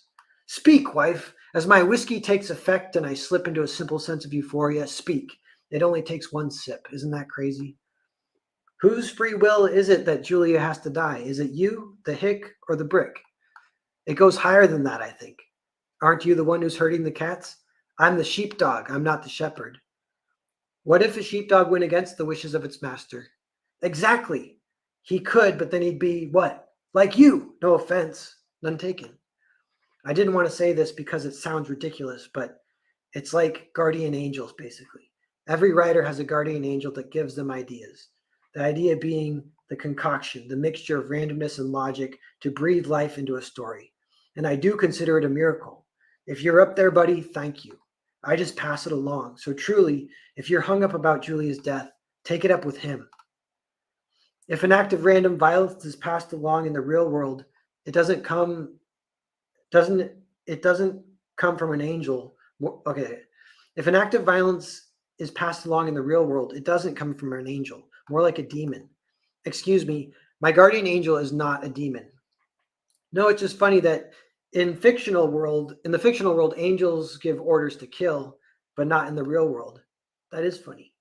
Can an angel even distinguish between worlds, made up or real? What kind of question is that? Of course they can. We don't even know if our world is real. Maybe it's all the same to them. Excuse me, were you puffing the Chiba when I wasn't looking? You got a look on your face like you think you're winning this debate. I'm not debating. Yes, you are. And now you're lying about it. You're a liar. They call that gaslighting. That's abuse. I could sue. Okay. There's a distinct difference between worlds, if not only for the fact that taking orders to commit violence in the real world is bad, and taking orders to commit violence in the imaginary world is good. Not good for the characters that it happens to, but it's good in our world because we get to be entertained. It's barbaric if you think about it. It's complicated. There's a beauty in it. You should understand that, being a poet and all. He pours another glass. Was the hick drunk when he threw the brick? Good question. Let's spitball it, you and me. I can't give you a co-writing credit, though. You understand. It's a branding thing. They'd start calling you the Yoko to my John Lennon. You would get harassed online to get to me. And you wouldn't even deserve it because your contribution would be comparatively minuscule. Your terms are acceptable. Let's give him a name first. Who? The hick. He really ought to have a name. His name's Gary. Next. Gary was my high school boyfriend. Really? Yeah, my first kiss. You know this. Sorry I don't keep a log of all the Garys you've known. Well, it's just one. What about Trent? What about him? Trent's a good name for a hick with a brick. You don't have any Trents in your closet to ruin it? Nope, no Trents in my past. Okay, it's official lore. The hick with the brick's name is Trent. What's his buddy's name? The guy driving? Trent and Pedro. If Trent's a woman-hating brick-throwing hick, he wouldn't have a Mexican buddy. He would too. He very well could. It's absolutely possible. In fact, I'd say it's okay. So Trent and Pedro, why are they drinking? For fun. He takes a drink. And they see Julia and Peter walking down the road and Trent throws a brick. That's what happened. It hasn't happened yet, but it might as well have. Who's Trent aiming for? He's aiming for Julia. You're right about that. Why? It's the currency his mind is working with. He wants to have meaning by affecting the world around him. Julia is more fragile, so he has a better chance of breaking her. It's a numbers game. This is all subconscious, of course. He just sees them walking and he lets a rip. Is he taking orders? Where does his free will to do that come from? It comes from me, but I get it from the angel. See, I love Julia, I really do, for obvious reasons. If I had my way, I'd save her. I'd have the brick miss, or I'd have Pedro crash and he and Trent would just blow up, spontaneously combust, because screw those guys. But within the world, that wouldn't feel like an act of God. Or within the world, that would feel like an act of God. I can't do that. It's like the prime directive in Star Trek. Trent's brick hitting Julia is an act of God. I can see how you might think that. That's a valid point of view. It's like it has to be an unbiased God, which is barely a God at all, I know. That's more like our God if we have one. He kind of just chills. He works in mysterious ways. Exactly. And look, I don't like this comparison of holding me up to God. I'm just a man, just a vessel. You're just a woman. Nobody's playing God here either way. We are humble creatures, especially me. Cheers to that. They clink. We start showing more and more of the kitchen, pictures on the fridge, and we see a set of placement of the booze on the table. You know, they say how you can control a demon? How? If you find its true name and utter it, you can then control it. But they keep their names hidden. But they are very important pieces of information, like with one of your haiku poems. Haikus don't have names. Really? I could have sworn they did. No, it's 575, only 17 syllables total. Giving it a name would be cheating extra syllables. No way. It's common sense. You ever think, don't hate me, you ever think haiku is beneath you? I used to, and I don't like that I used to think that. You can think it though. Who says I thought it? Nobody. Hey, I would never. I know. So anyway, naming Trent was a good idea. Suddenly, with a name, you could control him. New options open up. If he were a demon, which he is not, maybe we should name the brick. Maybe there is no brick. All right, little Miss Wannabe famous novelist, what would you have him do? I'd have him and Prater offer them a ride. You'd have the Hicks offer Julia and Daniel a ride? She's snacking at this point and has her mouth full. Yeah. So you'd make them nice. That completely changes the story. I didn't say that. Are you sure you didn't? Are you sure you didn't kiss any Trents in your past? My past is completely Trentless. Where's the booze? The booze isn't where it used to be. I don't know where. Where'd the booze go? What are you on about? The booze! Oh, there it is. The booze is across the counter. Did you move it? No. Well, how did it just get there then? Maybe your guardian angel moved it. He's trying to tell you something. She hands it back to the husband. He holds it up and looks into it, inspecting the level. He poured himself one and forgot to put it back is all. What if it's Trent's own free will to throw the brick, removing you and your angel completely for just a second? That's basically what I'm trying to do anyway, remove myself completely, yeah. There's no guarantee Trent's free will extends from within the story. He could be answering to a larger narrative himself, with an angel or demon of his own. Yes, but within my story, or without. Husband leans back and considers this. You're talking about whether his goal is to kill Julia within the story to affect that world, or to kill Julia within the story to affect this world. You think he's aware of our world? If he was, he wouldn't tell us. At that point, I would just be his puppet, killing Julia for him. She gives him a look like, yeah. He shakes it off. That's called postmodernism, what you're doing. The meta commentary, story within a story, breaking the fourth wall, that kind of stuff. I don't go in for that. My stories are earnest, unaware of any larger context, and if they were, as if they were made in a vacuum.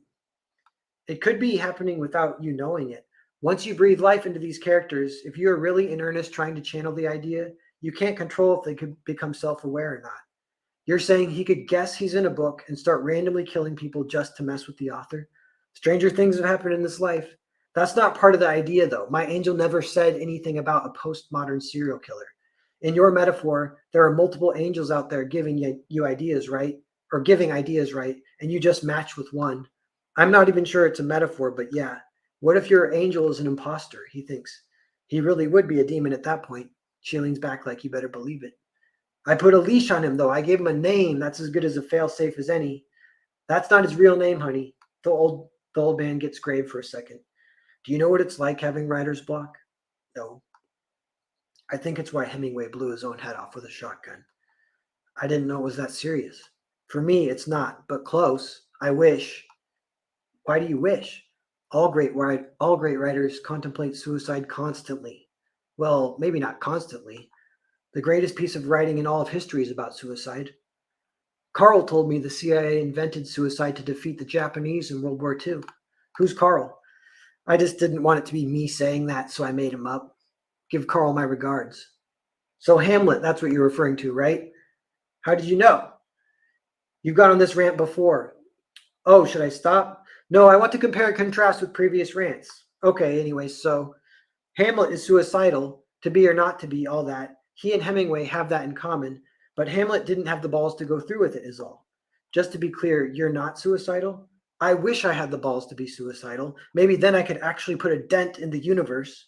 Oh, honey, don't worry. You have definitely put a nice little dent in the universe. I wish it was bigger, though. There, here. She gives him a snack. I think the reason Hamlet is suicidal is because at that point Shakespeare had writer's block and was considering whether or not to just drop the project, to be or not to be. Isn't that a self-insert? I thought you don't like those. I don't. I hate them. It's why I like Hamlet as a person more than I like Shakespeare. Hamlet isn't a real person, though. He's more real than Shakespeare. Would you agree? Shakespeare might have been a woman, except women don't commit suicide. Sure, they do. They may pop a pill or two, but they never blow their own brains out. My point is, the two greatest geniuses in history, Hamlet and Hemingway, both kept suicide on the table at all times, especially Hemingway, apparently. Hamlet was a genius? What do you mean? Of course he was. Have you even read it? I thought Shakespeare was the genius. It's the only time in history that a genius wrote a genius. That can't be true. You can have Sir Arthur Conan Doyle, a very smart fellow, but decidedly not a genius, writing Sherlock Holmes, a genius. And you can have a genius, J.R.R. Tolkien, writing a non-genius like Frodo and Gandalf, but never genius to genius. Every book in history and no genius wrote a genius except Shakespeare and Hamlet. I don't make the rules. You're a genius. No, no. No, really, you are. It's why I married you. Well, it takes one to know one. She sits on his lap. We're all geniuses then. That's nice. Maybe Trent's a genius. Then you'd be a genius writing a genius. Trent is more on the Sir Arthur Conan Doyle. Trent is more on Sir Arthur Conan Doyle's level. Not a genius, I'm afraid. Not like Shakespeare, no. To review, guardian angels help solve writer's block, which is a feeling that can create a suicidal urge in genius writers who are destined to put a dent in the universe. It's like being in a dark cave with no way out. You see in the light in the darkness. It's a way out, but maybe Shakespeare's guardian angel was Hamlet. Why do you like Julia so much? The wife is looking at her phone. You won't believe who's calling right now. No way. Yes way. She shows her phone. Julia is calling. She accepts the call. Hi, sweetie. So that's the end of part 2. So now we're entering part 3, where they're talking to Julia. The twist, whatever, the little revelation is that Julia is their daughter, and he may or may not have based the character on their daughter. And that's like some of the debate that they talk about. Let me just take a second, catch up with the chat. There's not too much to catch up with. Oh, Checkpoint says your Earthbound trailer. Yeah, thanks. Yeah, the trailer was cool. It took a while, but it's fun. I always wonder if those are worth it or not. Like badass trailers. I'm like, do they get you extra sales? I don't even know. I think, your boy Zach, like, I don't think he makes trailers anymore. And he doesn't go on live streams. And yeah, like people debate. They say, well, you get more sales if you did those things. I'm like, I don't know. Maybe I'm not sure about that.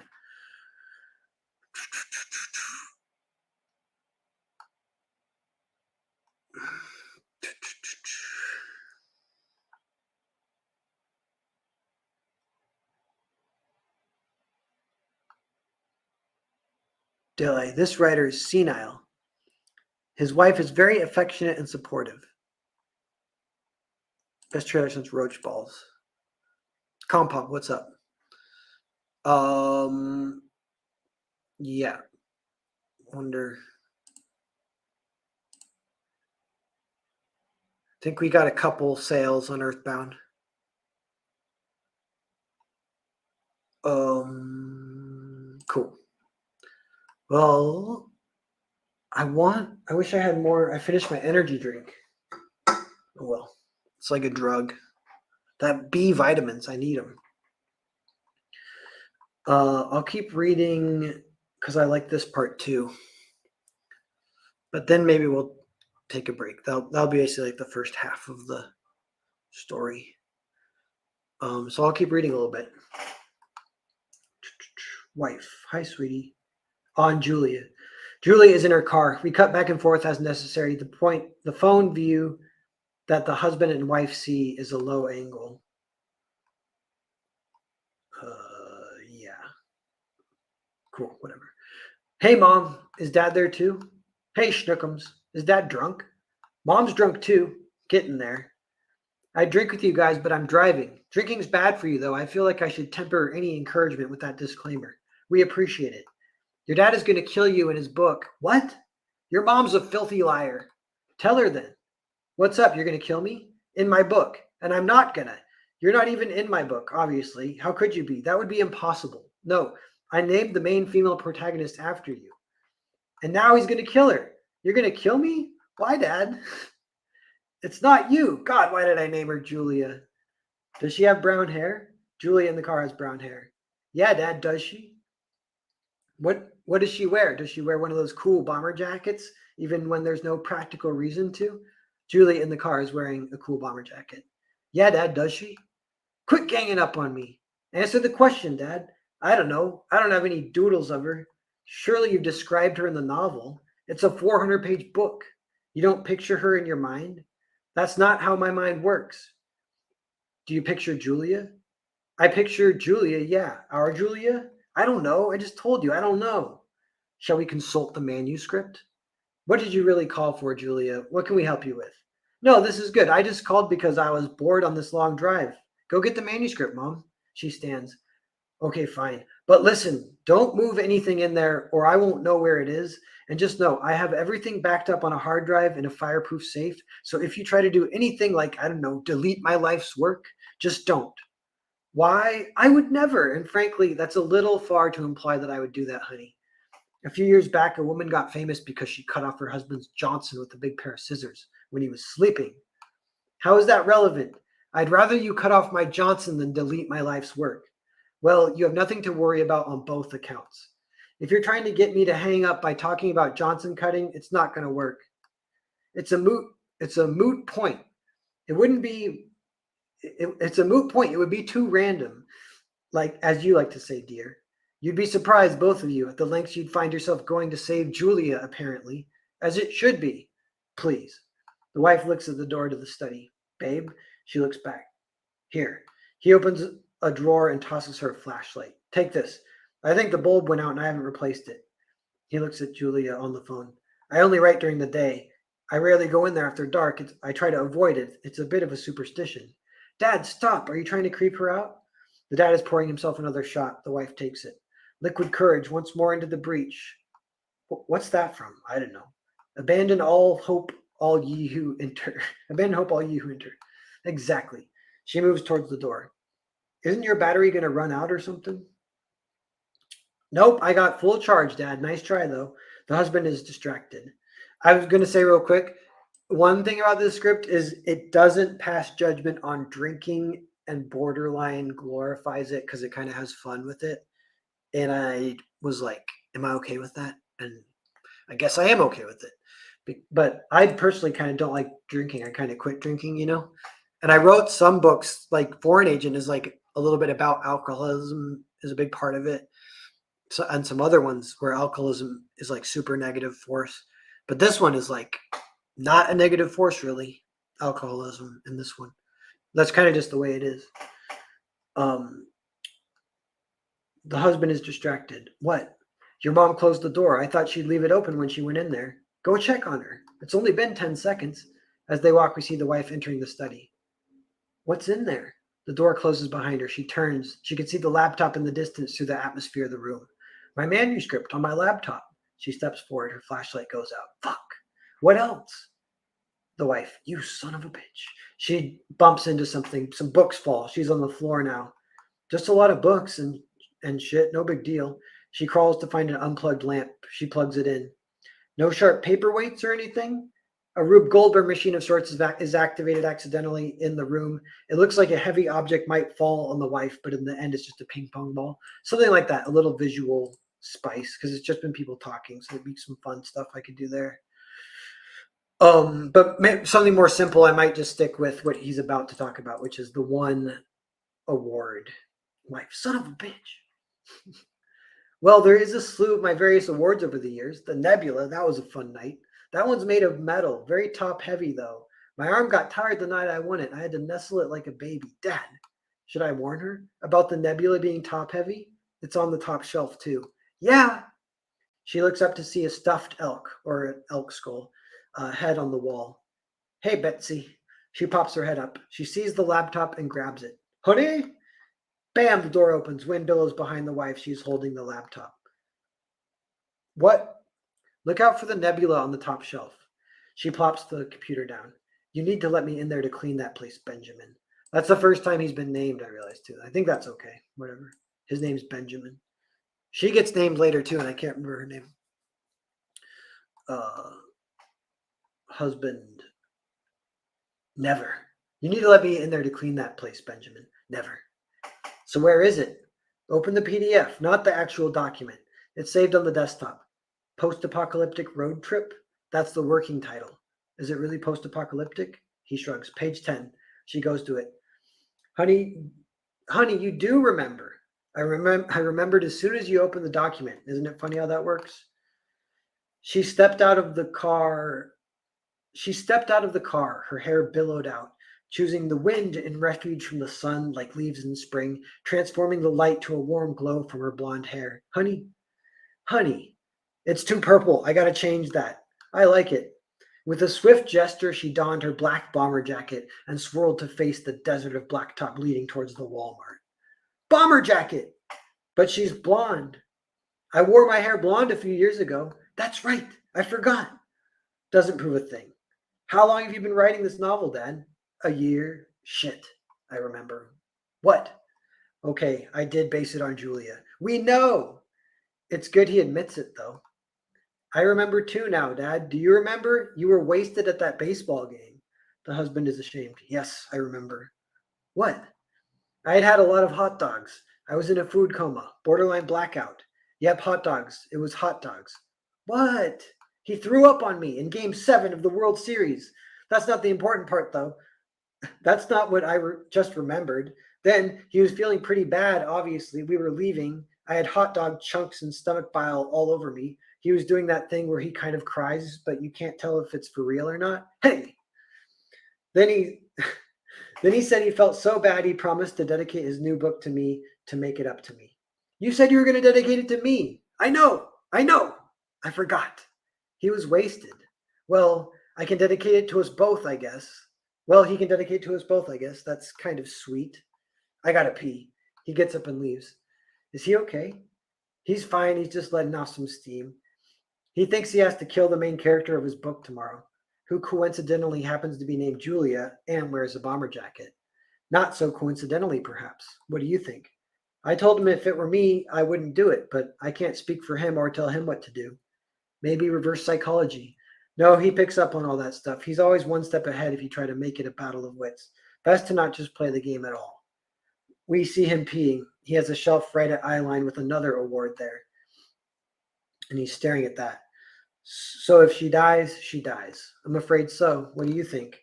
I'm rooting for my surrogate to survive. Exactly. And normally I would say it's not a big deal, but the way it happens feels so mean-spirited. It doesn't feel like something he would write, but who am I to say? You said it was a brick randomly thrown from a truck? Yeah. Maybe it's related to Dad's accident 3 years ago. You don't suppose. I don't know. Inspiration. What? Inspiration. My angel touched my shoulder when I was peeing. It always happens like that. There's always some good idea comes when you're peeing. Why is a pee so pensive? I don't know. So what's the idea? There might be a way to save Julia. No guarantees, though. What? How? There's a second angel. You're talking about your idea angels again? Yeah, see, I got two. One sober and one drunk. The booze switches it. They're both pretty awesome. That was what hit me. My drunk angel touched my shoulder while I was peeing. The only problem is, your mom recently brought to my attention the possibility that an angel could become corrupted over time, or infiltrated and replaced with a corrupted one, at least. A demon. Yeah, so anyway, now I'm paranoid. The inspiration to maybe save Julia, if it comes from an angel, I would definitely do it. I'm here to serve, but I don't want to go against their wishes. I'm not ready to cut ties, and frankly, I don't know if I'll ever be ready for something like that.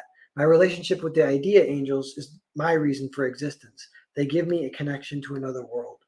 The world of my doppelganger, I guess. There is a world for the angels too. You have a connection with that.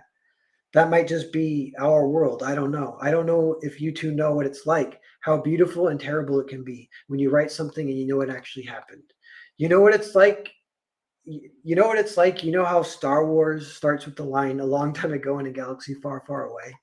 Curious to see where you're going with this. That means it actually happened. It's a signal. George Lucas has huge balls to put that in there, by the way. It's like a Babe Ruth pointing his bat. Star Wars is great. It's fantastic. The fact something so childish can touch a generation and live on is just flat out inspiring. It defined the mainstream. People like to poo-poo the mainstream. They like to be hip. But in the end, that's what we're all really shooting for. Just nobody will admit it. George Lucas, he caught a beam from an angel with that one. I tell you that. I tell you what. What was that? That was the beam, that line. The fact it actually happened puts constraints on the story. You can't have any nonsense bullshit if you know that it actually happened. You have to relate the story as it happened because it did happen. If you fully grasp what it means, it's enough to, I don't know, give you goosebumps, bring you to tears, or drive you insane. Maybe not that last one, but I'm picking up a hitchhiker. What? I'm pulling over right now to let this guy in my car.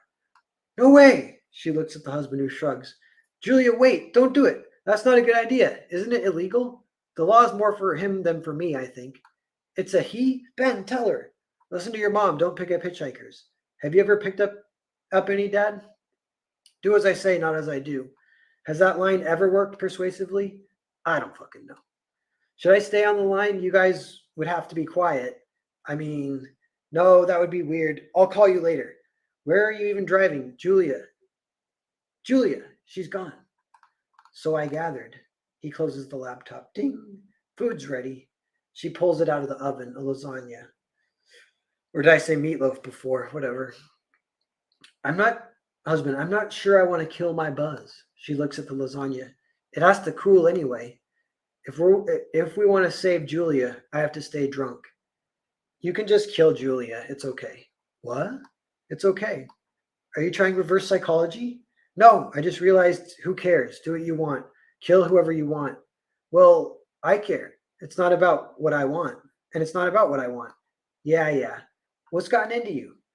We have the real Julia. We were just talking to her. Who cares about fake Julia? You keep saying that. Well, it's true. It just doesn't seem like that big a deal. Kill her. Something changed. You don't want to go against your angels, right? So don't go against them. Well, that's what I'm saying. I was taking a piss and my drunk angel told me maybe I can save her, but I have to get more drunk. You trust your drunk angel? There are pros and cons. You puked on our daughter. That was recreational drinking. That's different. Also pros and cons. Does your drunk angel have a name? You're not mocking me? No. Everyone has a name, I'm 99% sure, except if an entity were named the Nameless, which is technically a name, I guess. But I don't know his name. This is the last drop of booze, by the way. Maybe it's not a he. Oh, shut up. Who cares? Exactly. He talks to me when I pee. Pretty sure he's a dude. Who cares? Who cares? They both think. Do they care? How much do they care? He pours a final shot. Do you want to go to the store with me? For what? He holds up the empty booze bottle. She grabs the shot and drinks it. Let's go. So that's the end. Now we're on to another part. 35 people watching. Most people sticking around, I think. Yeah, or whatever.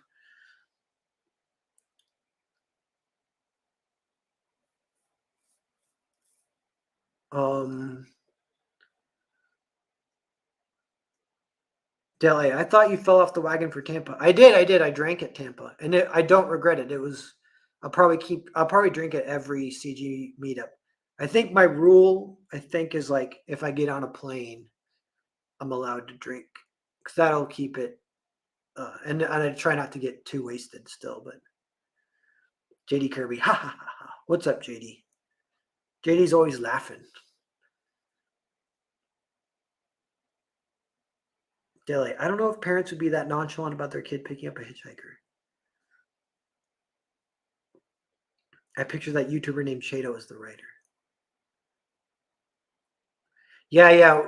Well, now there's like a tease going on because you do want to know that other scene.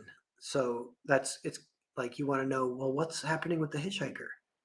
And that is like a little bit of like it's not exactly a payoff. It's like that's later. You see what happened or whatever.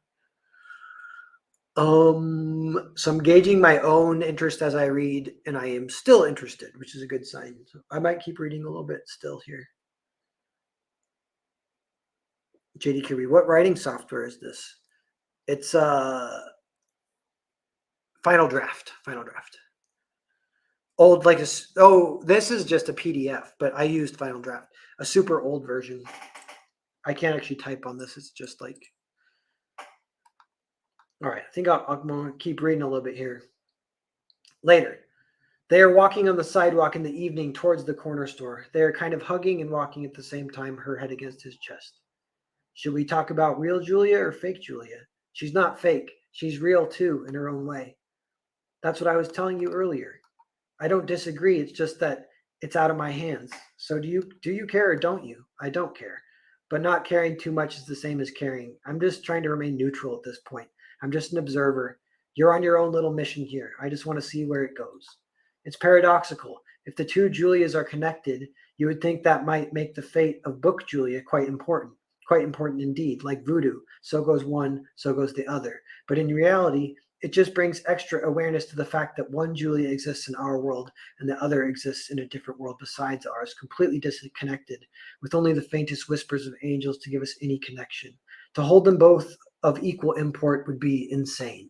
My thoughts exactly. So we agree. No. Are you just saying that? What if they're different? What if there's no connection between the two Julias at all? Book Julia is a completely original soul all to herself. If our world is made up as well, and the angels are truly real, not just a flight of fancy of some crazy old writer, then logically it truly matters. Then it makes sense to care. But there are more things in heaven and earth than are dreamt of in your philosophy, Horatio. Okay, you got me. I'm just saying it's easier to care more when there is concrete meaning behind it. Or you can just care. He considers this. What would you do? I would save her. But what would you, but that would destroy the story. I know. You're choosing a person over a world. I know. And you're a bit smug about it. Your take is not necessarily the morally superior one. I hope you realize that. Is a moral compass good for a writer? No.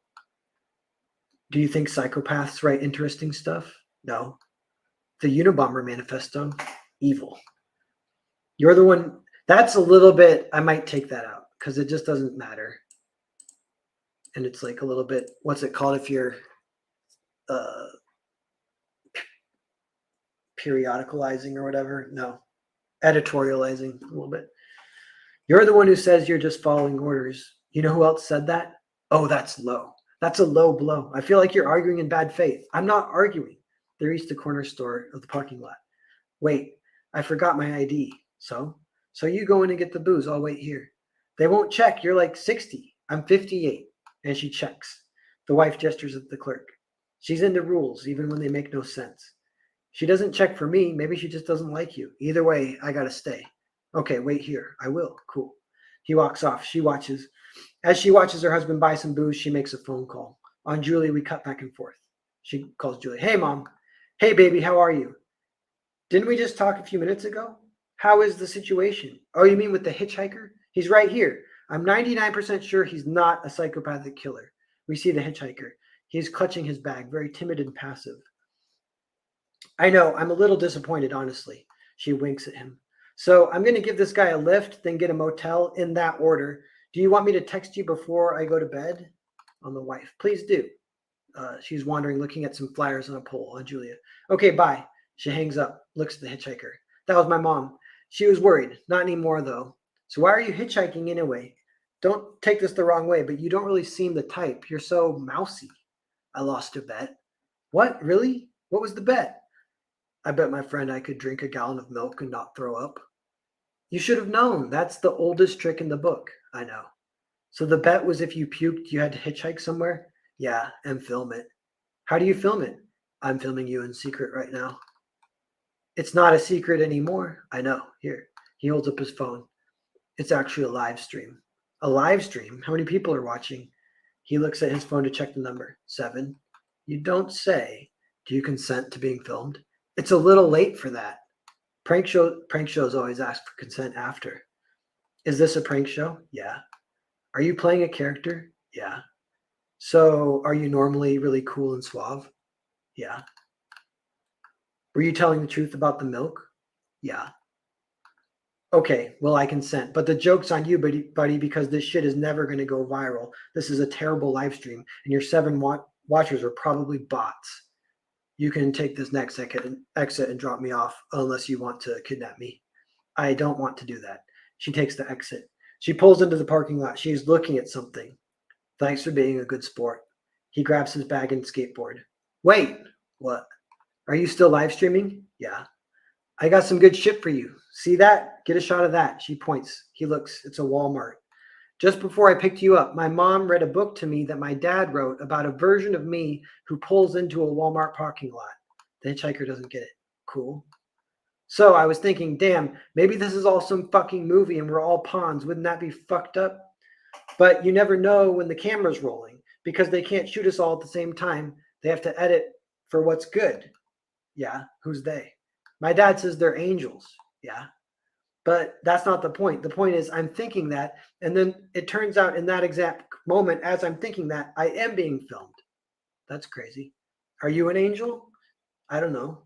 Get out of here. Is it Twitch or YouTube? YouTube. What's the channel? Skater Boy Meta Pranks. Skater Boy with an I, like a rapper. I'll subscribe. She shuts the door on the husband and wife. The husband takes a swig. How much have you drinking tonight? He finishes his swig. Why do you ask? You don't seem drunk enough. All great writers can hold their booze. That's how I know you're drunk. Your humility goes out the window. That's why all great writers drink. A vacation from humility. Want some? Will there be enough to meet the drunk angel if I take some? There's no way I'm drinking this whole thing by myself. I can go back and get a shooter for you. Look what I found back there. She takes a flyer out of her pocket. They stand under a street lamp. It's a flyer. He squints at it. It says, book burning party. He reads it out loud. Book burning party. If you are reading this, pull this flyer down so no one else sees it. This flyer is your ticket to the book burning party of 315 Clover Lane, the night of June 10th. Bring some books to burn. They look up at the street plant above them. They are on Clover Lane. You did good saving this, honey. I thought you'd get a kick out of it. Let's go. Ben, I'm not comfortable burning books. We don't have any books to burn anyways. How will we get in? They say you need some for entry. We'll cross that bridge when we come to it. 315 is pretty far up. It's still walking distance, though, a few miles. Once more into the breach, abandoned hope. They walk arm in arm. Tell me more about your book. We've talked about it so much, but I still don't really know what it's about. I haven't worked on the concise pitch yet. I've just been writing. It's post-apocalyptic, sort of. How does Walmart play into it?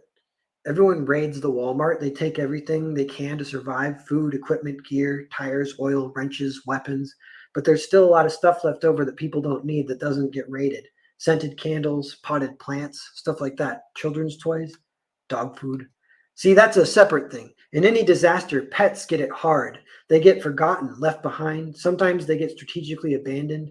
I want to write another story about someday about the pets, about how the pets survive.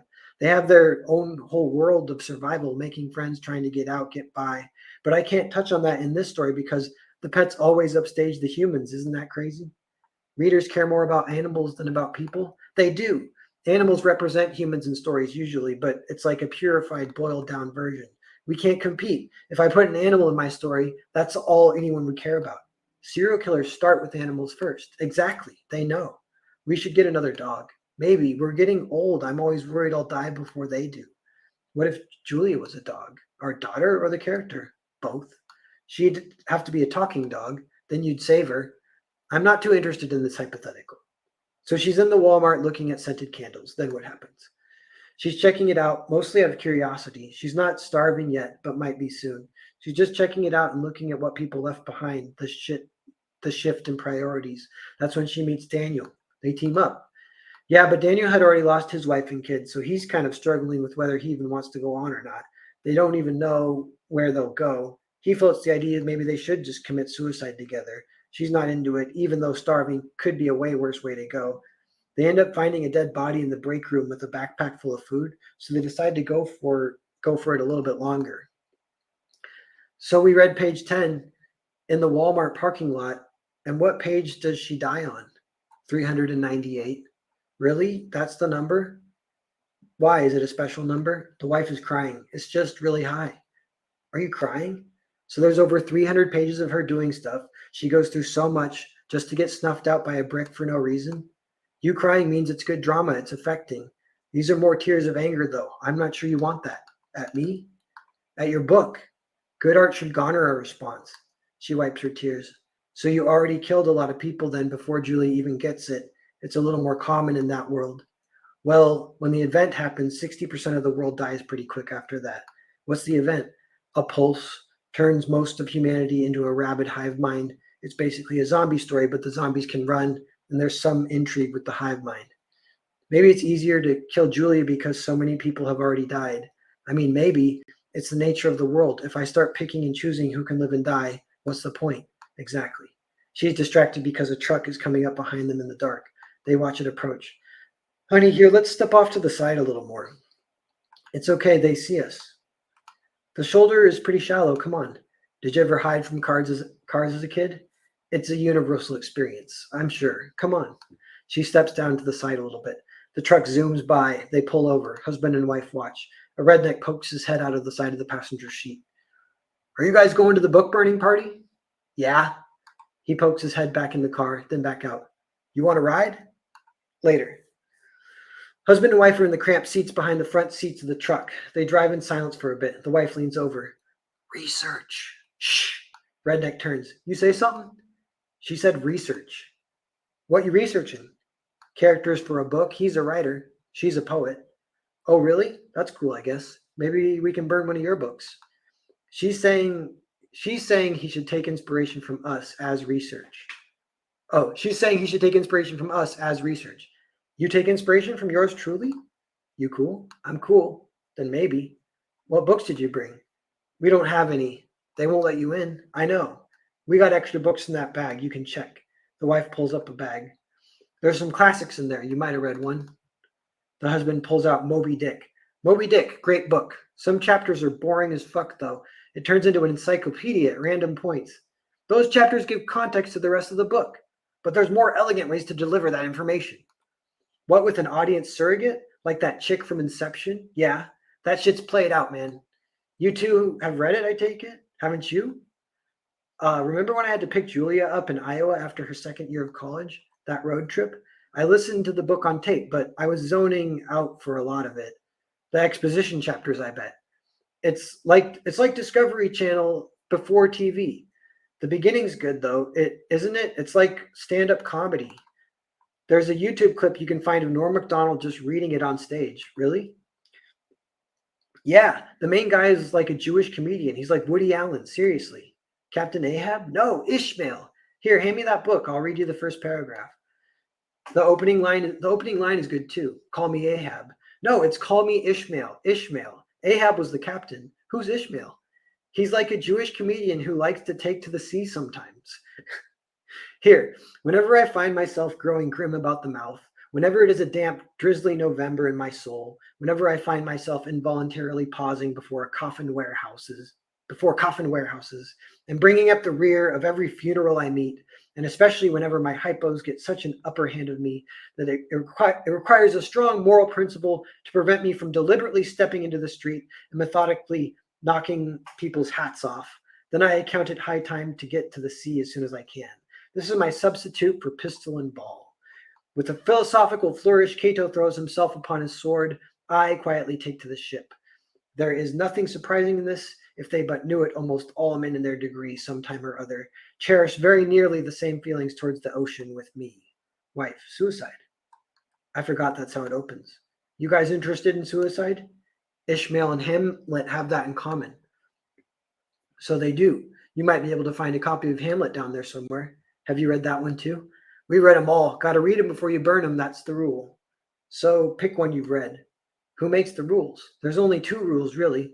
First Amendment and Second Amendment. You know something? I read enough books that I learned what amendment means. It means they didn't get it right the first time. I wonder what the Constitution was like before all those sweet-ass amendments, baby. Must have been hell on earth. Redneck one pulls out his gun. You guys want to meet Shane? You guys got to meet Shane. All this shit was his idea. He'll be there tonight. You can say hi. The husband is looking down at a copy of Hamlet. He still doesn't know what to think of all this. We're here. They pull in.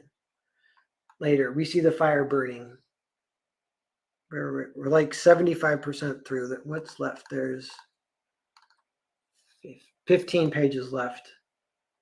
Wait, so more than 75%. I think I will keep going, but I'm going to check really quick in with the chat. People just saying, what's up? Compop question. Okay. Back earthbound. All right, back to reading. We see fire burning. There are two fires, one big and one small. Shane turns his head from the small fire. Redneck one, Shane. Shane comes up. Hello there. This is Benjamin and Nadia. Oh, Nadia is the woman's name. That's cool. That's a good name if I do say so. Benjamin and Nadia is a good couple's names. Nice to meet you. He shakes their hands. The wife notices across the fire. A woman! Yeah, a bit of a sausage fest, I'm afraid. There's at least one other chick around here somewhere. No, I saw her. Oh, did you? That's great. Yeah, well, make yourself at home. Do whatever you want. To her husband. I'm going to go look for the other chick. Okay. Redneck one. I'll go with you. The husband and Shane watch them curl around in the big fire. Shane looks at him. Benjamin. Yeah. Benjamin Buford. I might change his last name, but that's not necessarily a good last name. Benjamin Buford. How'd you know? I've read your books. Cut to the wife. How long have you been doing this? Pretty much as long as I can remember. We don't always put the flyers up, though. Isn't it illegal? Burning books? Nah, it's free speech. Isn't it the opposite of free speech? As long as it's your property and you're doing it voluntarily, free speech. He's holding Moby Dick. How does Moby Dick end? I thought everyone knew. No, it's a famous story. I know it's about the captain chasing the white whale, but I never hear how it ends. Who wins, Ahab or the whale? And what happens to Ishmael? You sure you want spoilers? It's not a spoiler if you tell me right now and I enjoy it. Well, Ahab and Moby Dick have an epic battle, and Ahab harpoons Moby Dick, but the line catches his neck and drags him out to sea, and Moby Dick sinks the entire ship. Everyone dies except for Ishmael. Ahab gets dragged to the depths behind Moby Dick as he disappears and drowns, obviously. So Moby lives? Yep, Moby lives. Was it worth it for the spoilers? Yeah. Yep. There's a can of gas in the background. He tears the cover with some pages and throws them on the fire. Cut to Shane. Shane is tearing pages out and throwing them on the fire. I'm starstruck if I'm being honest. By little old me, spare yourself, my boy. They say you shouldn't meet your heroes because they can never live up to your expectations. You consider me a hero? Absolutely. I accept the challenge. The challenge of what? To meet your expectations. He takes a swig. Shane tears a page and throws it. You're one of the best in history to ever do it. That's high praise. Do you really think that? I do. I've read all your books, and I've read a lot of books in general. What do you think? About how good I am? Yeah, how realistic are you with yourself about your talent, which in my opinion is historically immense? Are you humble? Not when I'm drinking, actually. So you think you're good? Yeah. Great with a capital G? I do, but what? The husband shrugs. Do you ever think what you write is terrible? The husband is thinking of Julia. I do, but there's that but again. But what, you old dog? It's complicated. It's more important what you think than what I think. I wanted to be a writer. He throws another page on the fire. You did? How do you do it? Right? Yeah. Pen and paper or keyboard, That's actually a hard question to answer. Why? Because it's like magic. You're a magician? Yes, but I'd only admit that when I'm drunk. I just think, who the hell do I think I am to share this shit? Even if I think it's good, I get such a rush of shame that I had the gall to feel I might be worthy to write something down to be read by others. It's the worst pain I ever felt. It makes me want to die. Sounds like you need therapy, my friend. How do you deal with that problem? The problem of worthiness? Yeah. The husband laughs. Why are you laughing? It's a stupid question, isn't it? No, no. I just say it's not even me, it's angels, and I'm just in the service of channeling the ideas for them to this realm. Do you really think that, though? Absolutely. So then if it sucks, it's not your fault. You bet your ass it isn't. It's the angels. And same for if it's good. That's the important part. It allows me to have the confidence, the worthiness to commit something to paper and share it without feeling like a piece of shit, as you put it. So they're like a tool. I don't know. I think they might be real. You're scared to upset them? The husband looks at him. I am. Too much, maybe. Wouldn't declaring yourself anointed to channel the ideas of angels also be a crippling ego trip? I don't declare anything. I just am. They chose me. I didn't choose them. You do you want to hear a quick story? Absolutely. About 1200 years ago, there was a scribe. Not everyone could read back then, so he was special. And this scribe spent many years writing a masterpiece, or so he claimed. He was the only one who had read it because he was the one who wrote it. He said only the king was worthy to be the first audience for his book. Eventually, he was granted an audience with the king to read his book. The king would answer the question once and for all, for him and for everyone else, was it a masterpiece or not, what he had written? What do you think? If the author claims it a masterpiece, that usually means it isn't, many such cases. Yes, but an author capable of writing a masterpiece would also be aware of the fact it's a masterpiece, you would think. The exception, nevertheless. So what happened? The king didn't feel like reading the manuscript, so he had a page read it to him one week at various intervals of the day. It was like an early form of a book on tape, oral. That's right. So the page, he he also recognized that the book was a masterpiece as he began reading, and he got jealous. So he changed the end. The king declared the book not a masterpiece. The scribe rebuked the king. I am anointed by angels and was beheaded. The king had the manuscript burned, but the page remembered the gist of it, and he passed it on, and it's with us to this day. What's the story? Beauty and the Beast. What's the false ending that the page improvised? The beast gets hungry and eats Beauty. It is a beautiful story. It's good. It's a novelist and a poet. The beast is slowly losing his mind and has to find his humanity before it's too late. The poet helps him.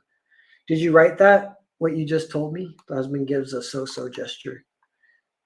This is maybe too on the nose. I added that recently. I might cut that back out.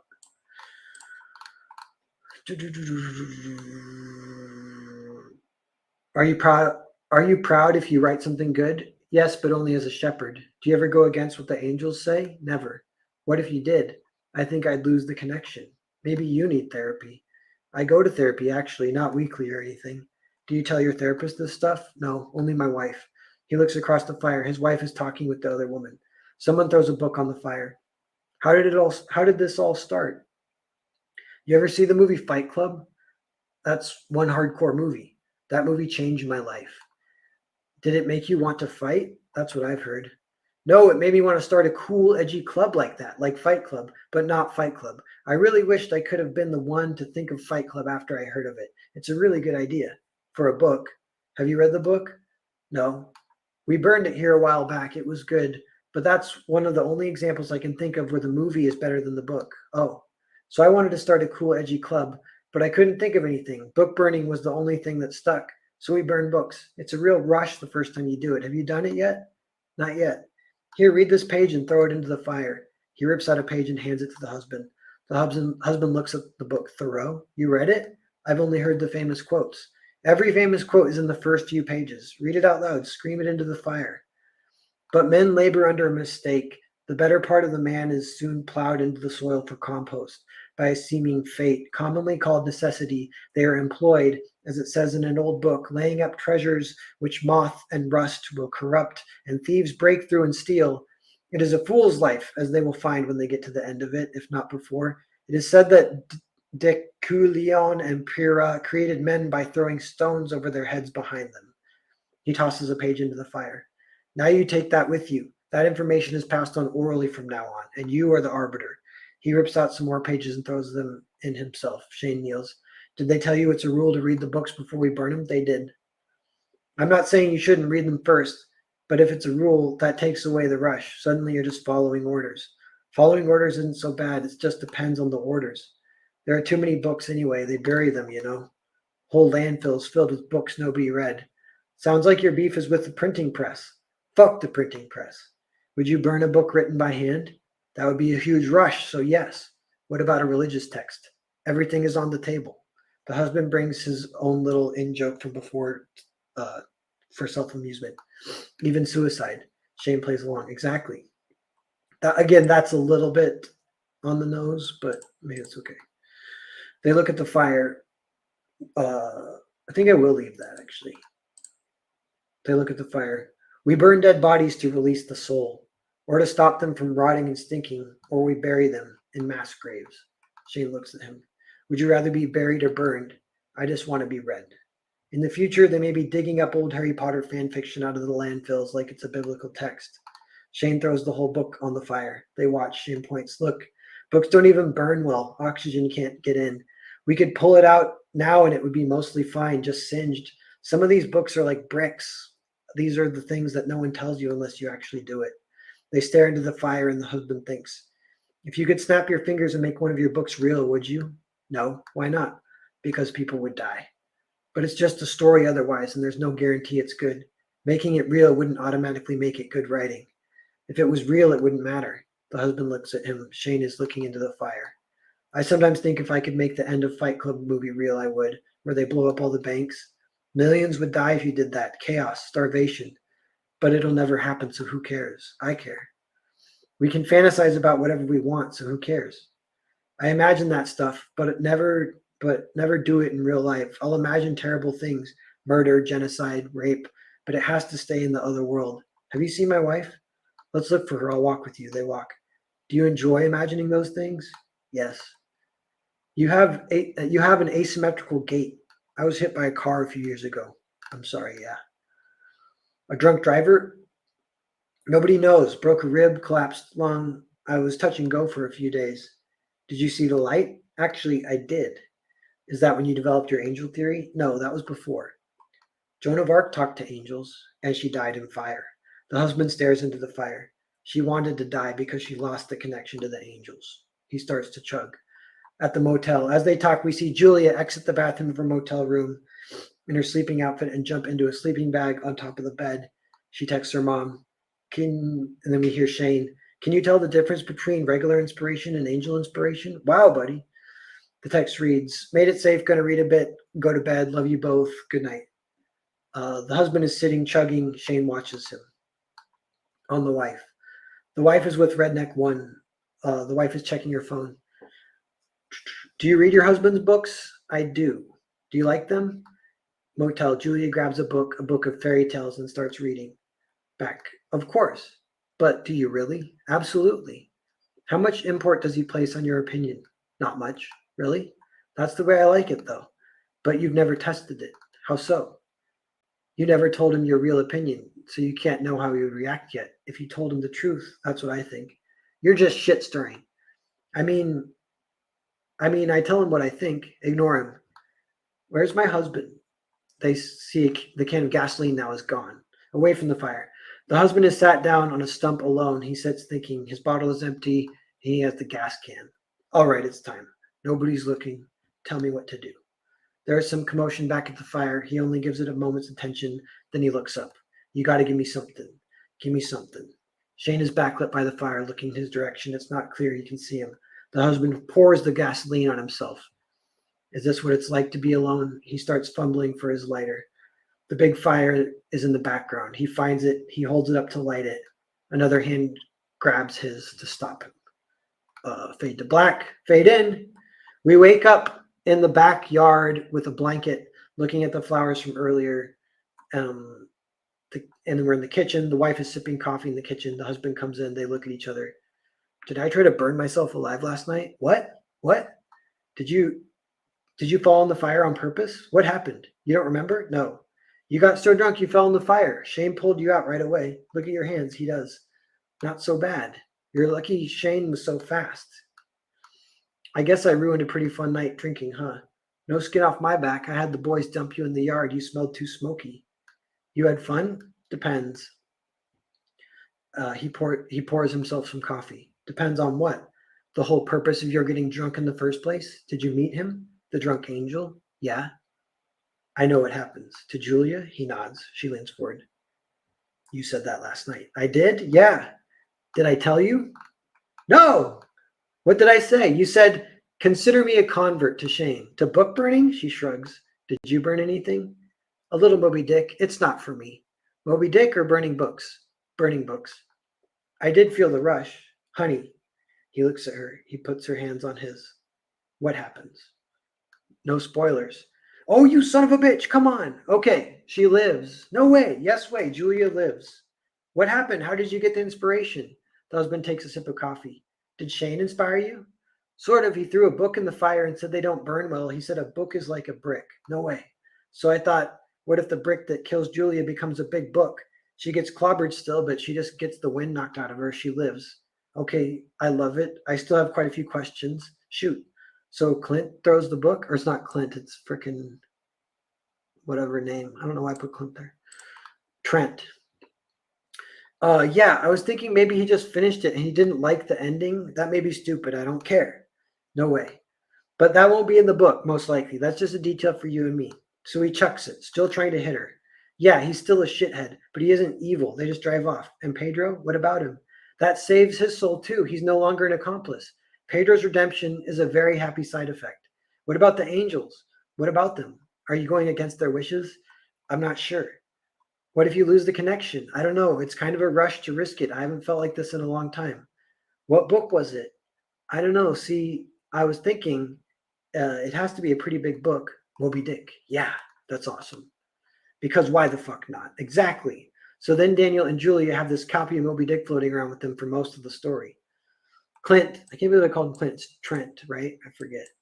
Clint didn't like the ending. He was rooting for Ahab, something like that. Wonderful. I can't express how light and happy I feel.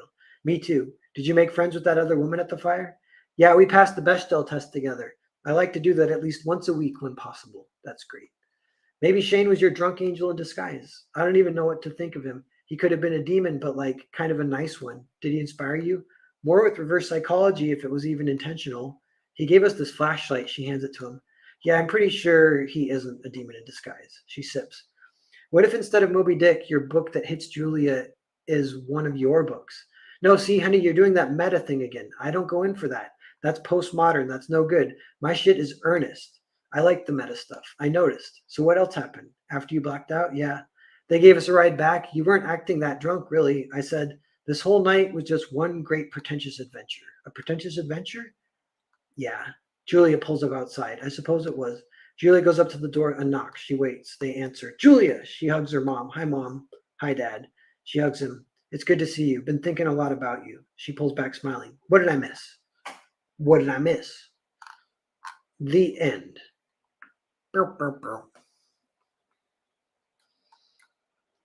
And then I awkwardly look over at the chat.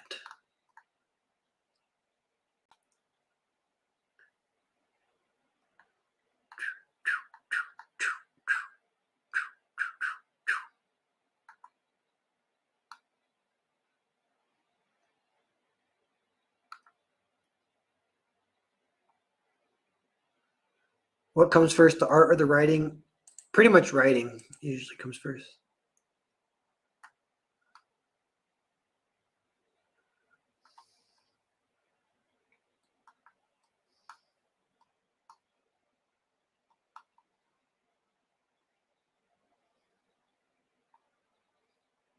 Daly says, that was great. Thanks, Daly. It's at a point where it's like fairly complete. Like it kind of wraps up. It has the climax. It addresses a lot of the philosophical issues that I wanted to tackle. And it kind of redeems the characters. There's one loose end that I think I don't necessarily mind, but it is the fact that drinking is kind of used in a positive way without any repercussions. It's funny, as I was writing the end, I was like, oh, like it can't be that he doused himself in gasoline and then she stopped him. That would almost like, I don't know if it would get a divorce, but it would be like on that level of like, we need to go to therapy. We need to figure some shit out. We need to take some time apart. We need to both live apart for 6 months. Like you frickin' tried to burn yourself alive at a party with me. Like that would like be, that wouldn't work. So I was like, that's another thing that's always on the table is it can be a little bit of this like surrealistic dream kind of thing. So that's just like a hallucination. What really happened is he just fell in the fire, which is still kind of embarrassing for drinking too much. But that's not like the wife would get super pissed. Fat Samurai, you're inspirational, Narwhal. Love your stuff. Thanks, Ming. What about the guy who lost the bet?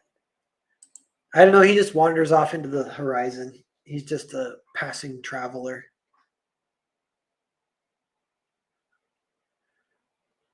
Yeah. But yeah, it's funny reading the scripts. This one particularly works well for that because it's mostly just dialogue. And it can be almost like a radio play. But I do have some other scripts I could read at some point. I think I might just leave them secret. But this one I kind of want to read publicly. I would read it again. I've been reading it like once a week because I kind of enjoy reading it. But little things do come up, but little tweaks, like getting frickin' Trent's name mixed up, right? I switched Trent to Clint. Can switch that back. Switching meatloaf to lasagna.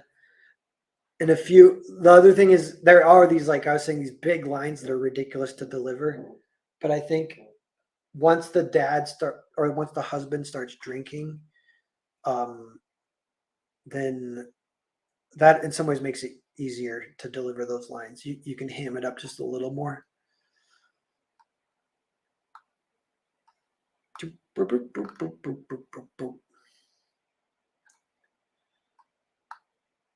Um, but yeah, it's interesting. It's like one little test is, could this work as a comic? And I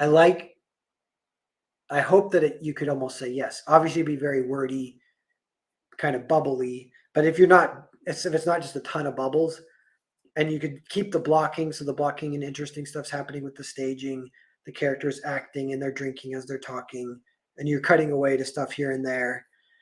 Um, you could keep it pretty interesting, and it could be a comic, and it would be an interesting comic. But then, so that's a good test to pass. Like, that's a good little like checkpoint. Another thing is, inevitably it's definitely not epic and almost trite, just because it's just two people talking and like who cares. But you're like, some of the themes are not trite, and I'm like, did I tackle them correctly?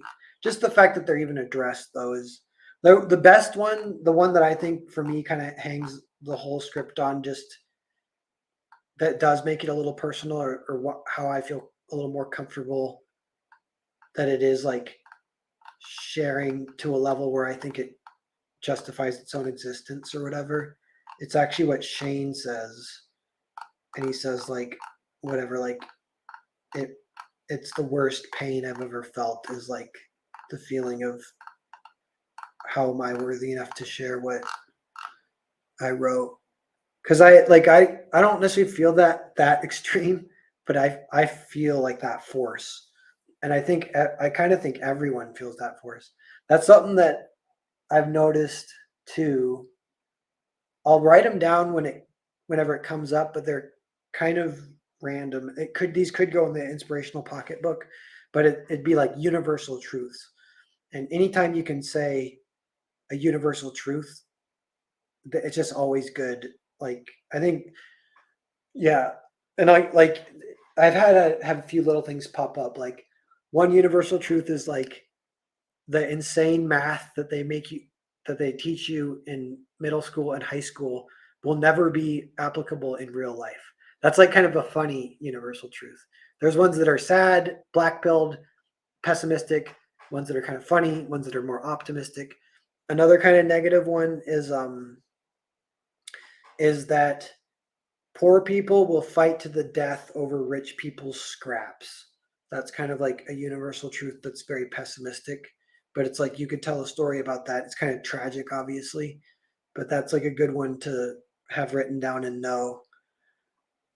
And there's potentially hundreds. I can only think of like a few at a time, but I try and write them down as I think of them. But I kind of think this is tackling one, which is that like putting a creative piece into the world, it like gives you intense pain of potential worthiness, whatever. Pain and pang, P-A-N-G.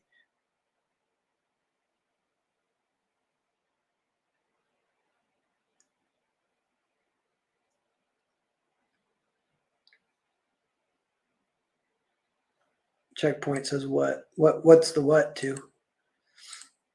Would you illustrate the parts of Moby Dick? Probably. If it's a movie, though, probably not. So what? That's a thing movies do. That's kind of fun. Is they do stuff where it's just people telling stories, and if it's a good writing and acting, it's almost better if you don't visualize it, because it's just fun to hear the awesome storyteller actor tell the story.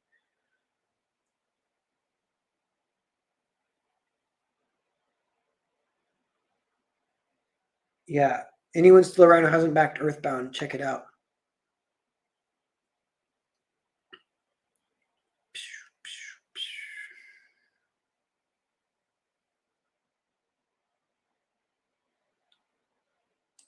That's the advantage of having a publisher. They get to decide if your writing's worthy. Yeah, but you would feel the pang just submitting it to the publisher. You'd feel like weird or whatever.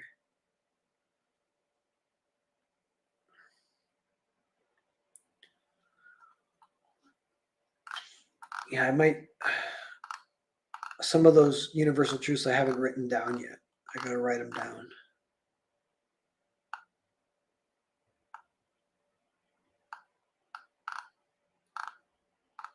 There's one that kind of comes up in Earthbound, and it's that first movers is not necessarily the most advantageous in a business situation. You'd think it would be, but it is not always the case. It's actually kind of rare the first mover is the one that ultimately takes over or whatever. Because the first mover is like you're entering the Wild West. It's before shit is like controlled. So it's a lot more crazy. You could tell stories around that concept pretty easily. 2 hour, 30-minute stream, 18 people watching. I am going to end it soon. I'm kind of just hanging out.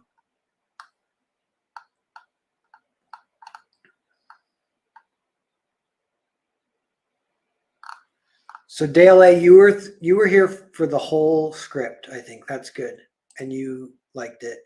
You heard the initial draft too.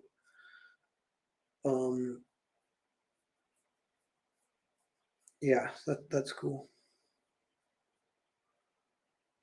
But yeah, I'm trying to cast this now, and we'll see if I can just get it cast. Then could kind of start having some fun. There's like things that I know I'm gonna have to do, and they can give sort of like crippling anxiety.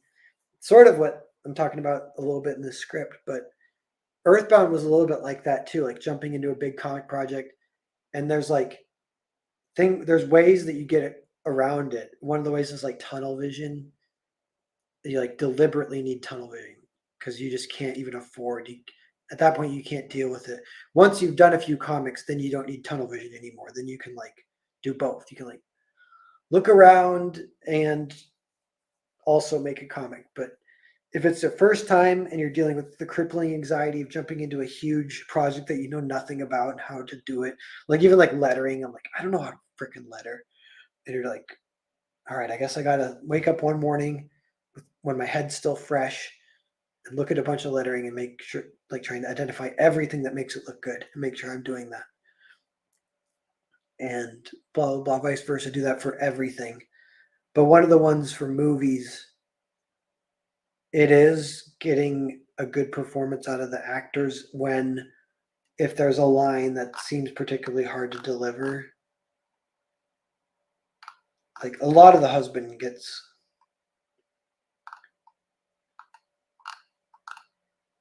But anyway, reading it out loud helps me a lot with that too. It helps me just like, I'm like, worst case scenario, you can say it with a rhythm, like kind of like a stagey, actory rhythm, like a rapper almost. That's like a Tarantino trick.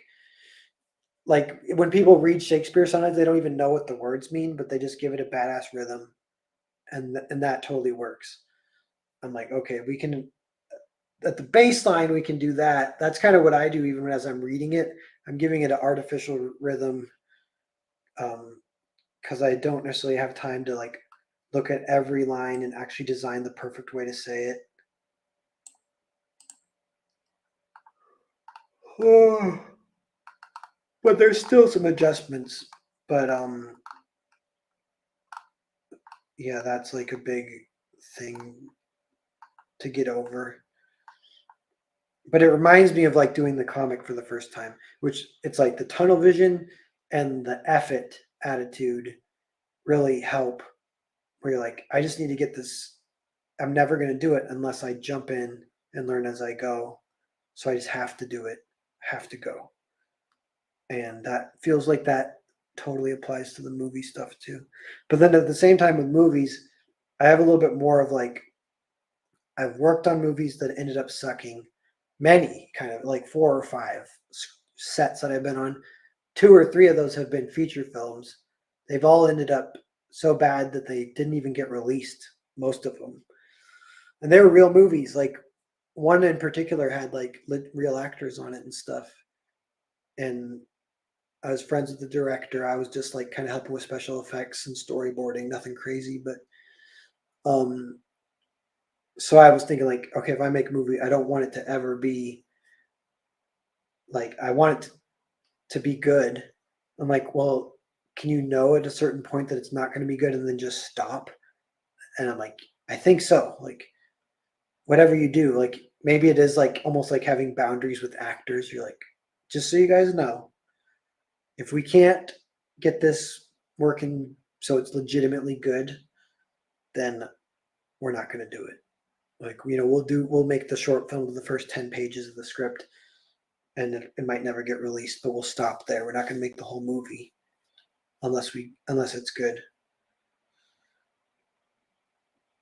But I want to shoot the first 12 pages of this, see if I can get it good.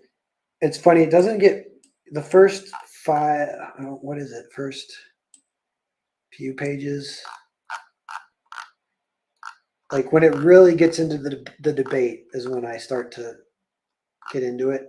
But they don't get into the debate until here she goes, you're perking up a bit. I can't decide if I'm feeling good or bad. Kill someone. So that's page 4. 3, 2, 1. So there's 3 pages, almost 3 minutes of screen time before it really gets going. But I don't know, if you hit it by 3 minutes, you're rolling. That could be fast enough. But the first short film is going to have that 3 minutes that is not the greatest.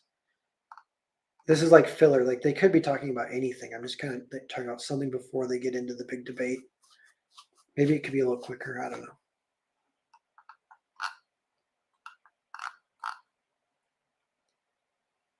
Let me see what you guys are saying.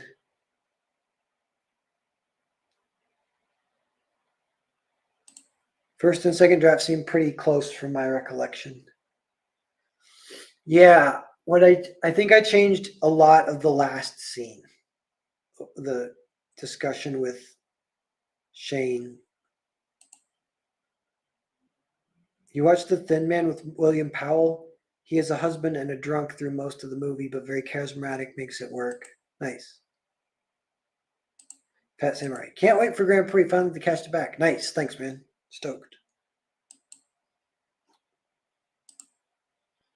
Yeah, a few people backed as we're reading. I read to you guys my radio play, and you guys give me some backings. But yeah, if we get a little bonus influx of cash from my comics in the next year, pretty much even, I want to get it into like a budget for this movie. Could almost make it for $0. That's what's kind of cool. It's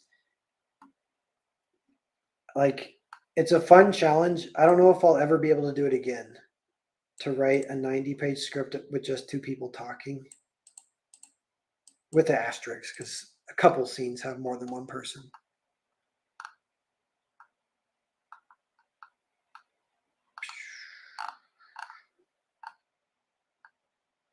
But those kind of story, if you get that kind of idea and you can make it work, then that in itself is a nice little ace up your sleeve, or a little like asset in the pocket, is to have a script that it's so minimalist that it can be shot for $0.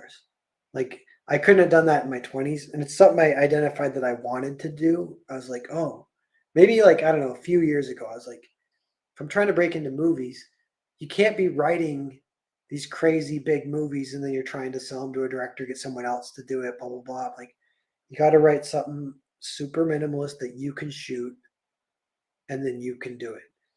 And what's funny is I did that with the vampire script. You know what? We could read the vampire script. We could totally do that. I'm a little tired tonight, but I would totally read that one publicly. Because those, I don't think they're going to be comics, even though they could be, which is kind of fun. But I want them to be movies because they are written to be low budget, which is so hard to do. I can't believe I did it. But I love that's one of my favorite challenges, try to figure out how to write low budget. And what helped a lot with that was the interactivity stuff. The second you got some good suspense going, it can be, low budget, but if you have that suspense, you're already miles ahead of people who can't do that with a big budget or whatever. Fat Samurai says, please. Fat Samurai, how much did you catch of Everything is on the Table, the one I just read? And you thought it was okay? Or story Matt Damon. Matt Damon.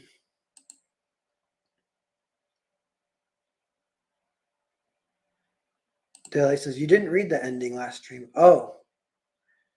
Yeah, not too much change except for the ending. The ending got changed quite a bit.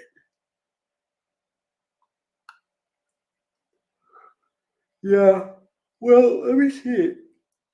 Maybe we won't read the whole thing, but let's see if I can. And I think the vampire one, it does need a light redraft,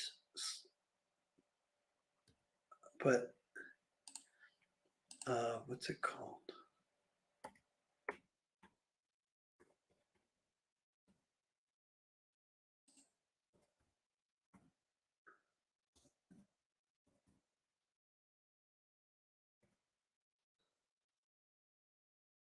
Or two. I think that's it. So this 87 pages. I didn't know. I got to put the title page in there. This is called The Last Road Trip, the vampire one. I didn't know if I'd finish it as I was writing it. Same with Everything is on the Table. That's like a rush too, because it's weird. I don't know. Like you don't even know how to solve the storytelling problems because the problems are so insurmountable because of the budget. You're like, I can't do anything except like, what can I do? And then so you're like, okay, I'll figure out as I go. But I was writing this one, finished it. And I was like, this will be my first low budget movie. But this is a little bit still more intense. There's still not that much.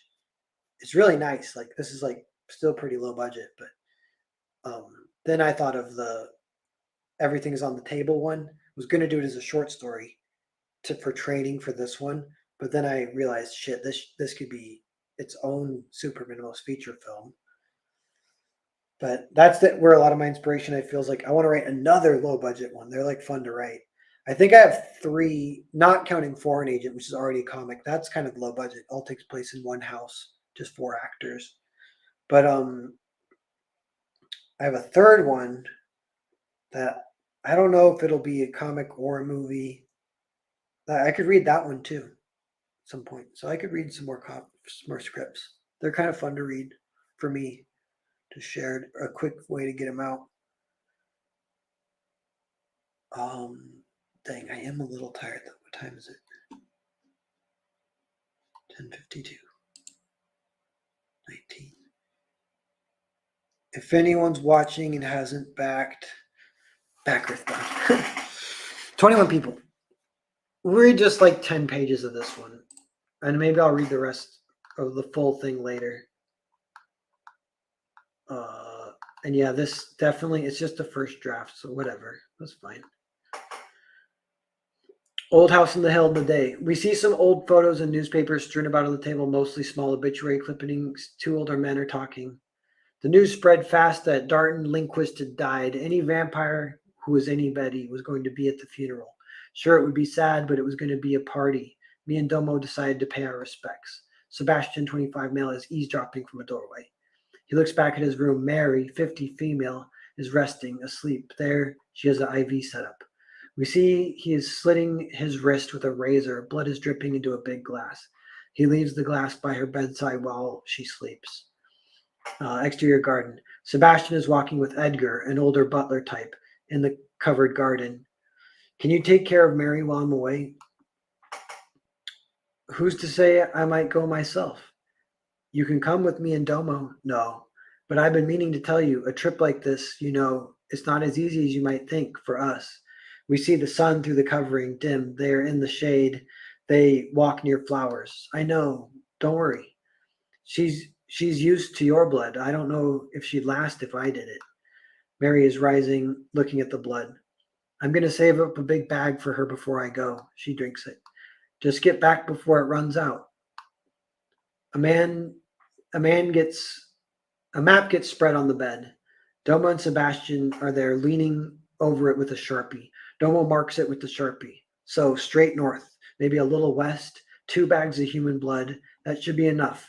If not, he stands, we can always get more. What about the car? The car? Oh yeah, shit man, look. He gestures out the window. Sebastian looks out. There's a car in the driveway, a Volkswagen Rabbit, or some cute such iconic car. It's still bright outside. I traded Leonard just this morning. What do you think? I actually want to make the scene where he visits the junkyard and has to get the car. Um, I want to add that to the movie and write that in. And I was thinking it could be funny if for some reason they have to do it in a convertible, but that's like kind of stupid. That's like too. They would never do that, obviously, because they're vampires. But that's like a funny story thing. Like they have to go in a convertible. Um, yeah, we'll keep going. She's a beaut. She runs. Who do you think I am? She runs. She runs. Interior living room night. Mary, now more vibrant, but still old. Did I say she was 50? She's more like 70 or 80. That's right. She's reading a book. Sebastian comes in with a bowl of cereal. You want some corn puffs? I don't have an appetite. Ah, yes. He sits. Did Edgar tell you the plan? He did. Mary, there's an alternative. She looks at him. I could turn you. Vampire blood helps you, but it can only do so much when you're human. I don't know if you noticed, but we're butting up against the edge of this timeline, you and me. I missed my window. Sebastian looks down. If I don't, you're going to die. You have a terrible relationship with death, Sebastian. And you have a good one? You're practically volunteering for it. It's just memories in the end. We had good ones. What? Life. Why didn't you let me do it sooner? He starts to cry a little. Sebastian, she rubs his back. Your cereal is getting soggy. Exterior parking lot next day, 2 hands clasped. You ready? Ready. They lift the cooler into the back of the trunk, close it. The cooler's full of their blood, by the way. Edgar is by the stoop, ready to say goodbye. Sebastian approaches. Edgar, be careful. Sebastian is going to respond, but we switch to the POV of the window. Mary is looking out. Sebastian glances in her direction. I'll keep an eye on her. Good luck. Vroom! They take off. Domo is driving. It feels weird to be leaving. We'll be back. I know. When's the last time you left? It's been 10 years? You just blink and time flies, huh? The days go slow, but the weeks go fast.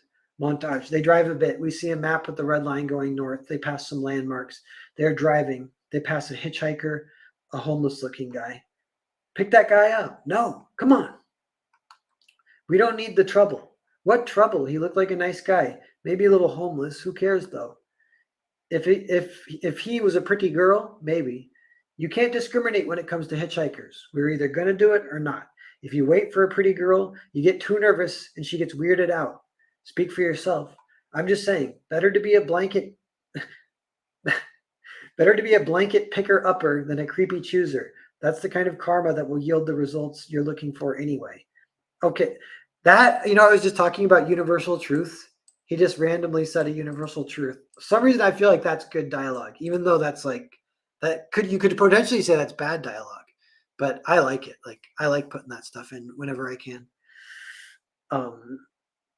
Okay, if we see another one, we'll pick them up no matter what, okay? Definitely. They drive for just a sec. Cut to a fat, creepy homeless guy in the back seat. His name is Benjamin. He has a backpack with him and a sleeping bag attached with a bungee cord. So you two like best friends? More like fellow travelers. That's what I am, a fellow traveler. Oh yeah? Where you headed? North. Where's north though? A funeral. No way. What funeral? My mom passed. Oh, sorry to hear that. Exterior gas station later. Benjamin is walking back from the gas station. Domo is filling gas. You want to drive? Sure. Benjamin gets in his car. Sebastian turns. What's in the cooler? Snacks for the trip? Don't touch that, please. Benjamin hesitates. Sebastian is pulling out his wallet. Hey, Benjamin. Yeah? Can you grab us a few snacks? He hands him a 20. Benjamin looks at Sebastian. Sebastian stares him down. Sure, I guess. He grabs the 20. What do you guys want? Whatever you think is best. So Benjamin passes Domo. Want anything? What? Want anything? You buying? No, Sebastian gave me a 20. I'll get you guys the change back. Oh, yeah, egg salad sandwich. Okay. The gas is ticking up. Benjamin enters. Domo, get in. What? Get in. Click, the gas finishes. The receipt prints. Domo looks. Benjamin in the gas. Domo looks. Benjamin is in the gas station. What about Benjamin? He's a square. Let's go. Domo hesitates. Domo. Domo. Domo gets in. Benjamin exits, holding some snacks. They speed off. Domo drops the snacks, jogs out to see them go. In car. Domo is looking back. Shit, I feel bad. Hey, we gave him a 200-mile ride. He's not going to stay with us. He'll be fine. You're the one who wanted to pick him up in the first place. That's not true. I wanted to pick up the other guy. You just cost us $20 though. True. It's unfortunate, but it's worth it. Trust me. Domo is shaking his head. What? I really wanted that egg salad sandwich. Sebastian looks at him in disbelief. What? They both start laughing. I don't know about them laughing on camera. Again, that's like, probably just cut it out. That's like hard to get actors and have it be like good acting. They drive north on the highway. It's early evening now. Exterior side road later. Sebastian is driving now. Domo is snoozing. He wakes up down a dirt driveway. They pull up to a gate. A man is approaching. Gerard. He can see the house in the distance. The man approaches. Hey guys, something's come up and I can't host you tonight. What is it? It's the in-laws. They think Hunters might be up to something since Darton died. You guys are day walking, right? You must be getting sleepy. Why didn't you call? It literally just happened right before you came. I was about to call. Here. He gives them a smoothie bottle of blood. Your blood? Grade A, unpasteurized, and this. Domo looks. He sees two men in the window. One wears a black trench coat and a hat. And then the guy, what's the other guy's name? Did I say? Anyway, he gives him $200 for your trouble. What happened? The in-laws showed up. Or did I? Maybe I'm repeating. See, I would delete that. One man exits the house and is looking at the car. Is there anything we can do? Yeah, so I would just delete this. That's redundant. Is there anything we can do? No, just be careful. You're throwing us to the wolves? Trust me, you're better off. Give Helena my best when you see her. You're not going? The man shakes his head. I don't know yet. He pats the top of the car and starts walking back. They look at each other. Exterior later. They pull out of the main road from the big driveway. In the distance, a truck's headlights turn on and it follows them. Interior car later. They are driving. You think it's Hunters? They're probably renegotiating the treaty after Lindquist's death.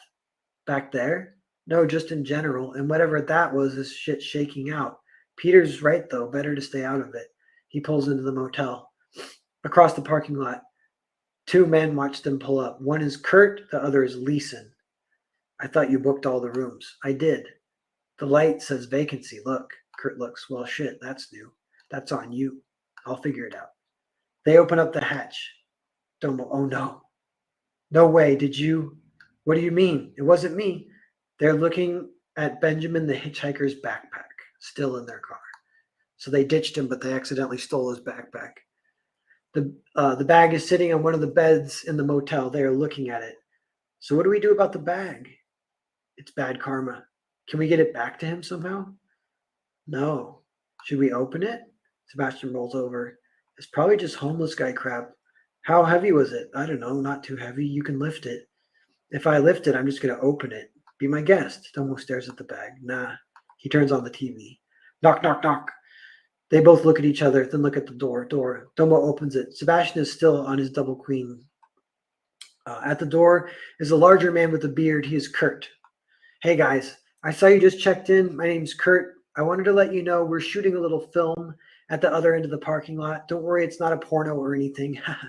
It's on digital, so I guess technically it isn't a film even. Sebastian and Domo look at each other like, what the fuck is this guy's deal? So Juniper's it's a horror type thing. Have you guys heard of Juniper Santos? She was big on YouTube. She's been in a few movies now. We don't keep up on the modern technology as well as we should. Look, still got a flip phone. He holds it up. No way. That's fucking fascinating, man. So I just wanted to say hi. Listen, we won't be loud or anything. Don't worry about that. I wanted to know if you guys wanted a beer or anything. He holds up 2 beers. They look at them later. They're walking across the motel. We've been renting most of the rooms the past few days. You guys are lucky you got a room. Usually it's sold out. I think someone left early or something. I'm actually not sure what happened. They make it to the room. A young man named Leeson, 30, and a young woman, 28, are there. Leeson is smoking. Remy is leaning to the side of the door, just past the threshold to the room. This is Leeson, the director. Pleased to make your acquaintance. Remy is sitting on a chair outside, uh, mixing blood in a bucket, smoking a cigarette. Are you Juniper? No, that's Remy. She's the blood girl, second DP. Blood girl? Special effects. She stirs. Here, it's edible. You can lick the spoon. Nice. I forgot I wrote that line. That's funny. It's funny because he's a vampire. She offers him, no thanks. What's your name? Tomo. Inside the room, people are sitting on the beds, talking, etc. Not very many people either, 7 total or something. Domo walks past her to the edge of the room. Is it okay if I come in? Is it okay if I come in if my shoes are a little muddy? Remy, be my guest. One of the people in there is Juniper, outside. Leeson addresses Sebastian. What did Kurt tell you? Very neighborly. He offered us a beer. I told him we're shooting. Yeah, we are. He puts his cigarette out. You want to be in the shot? I thought you were done shooting for the night. Who told you that? Nobody. I just got that impression. Oh, the beer? Sebastian shrugs. Got one scene left to shoot. We could kill you. We can always use more bodies, more blood. The bathroom flushes and a guy in full body makeup enters. He looks like a Hollywood style vampire. It's a vampire movie? Have you seen Neckbite? No. Well, this is Neckbite too. Domo joins Seb and Leeson. Or we could improv a tantalizing scene of gay sex. Go for that market. Sebastian thinks. Remy watches him. Who with and who's doing who? He's joking, Domo. If they want to do it, I'll shoot it, or Remy will. Sebastian is thinking. Later, Kurt is walking them back. Trust me, you made the right call. The director would have you sitting around all night. You probably wouldn't get a line, and even if you did, he'd probably cut it. Sebastian, thanks for the beers. Thank you guys. Thank you for understanding. Somehow the room was available.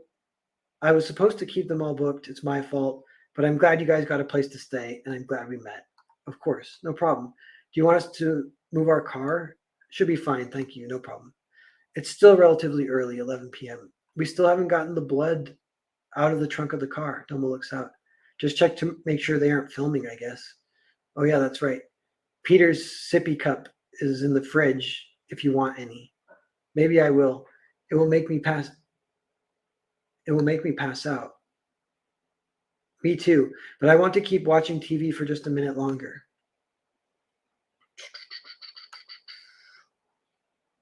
Um, Juniper, no, no, no, no, no.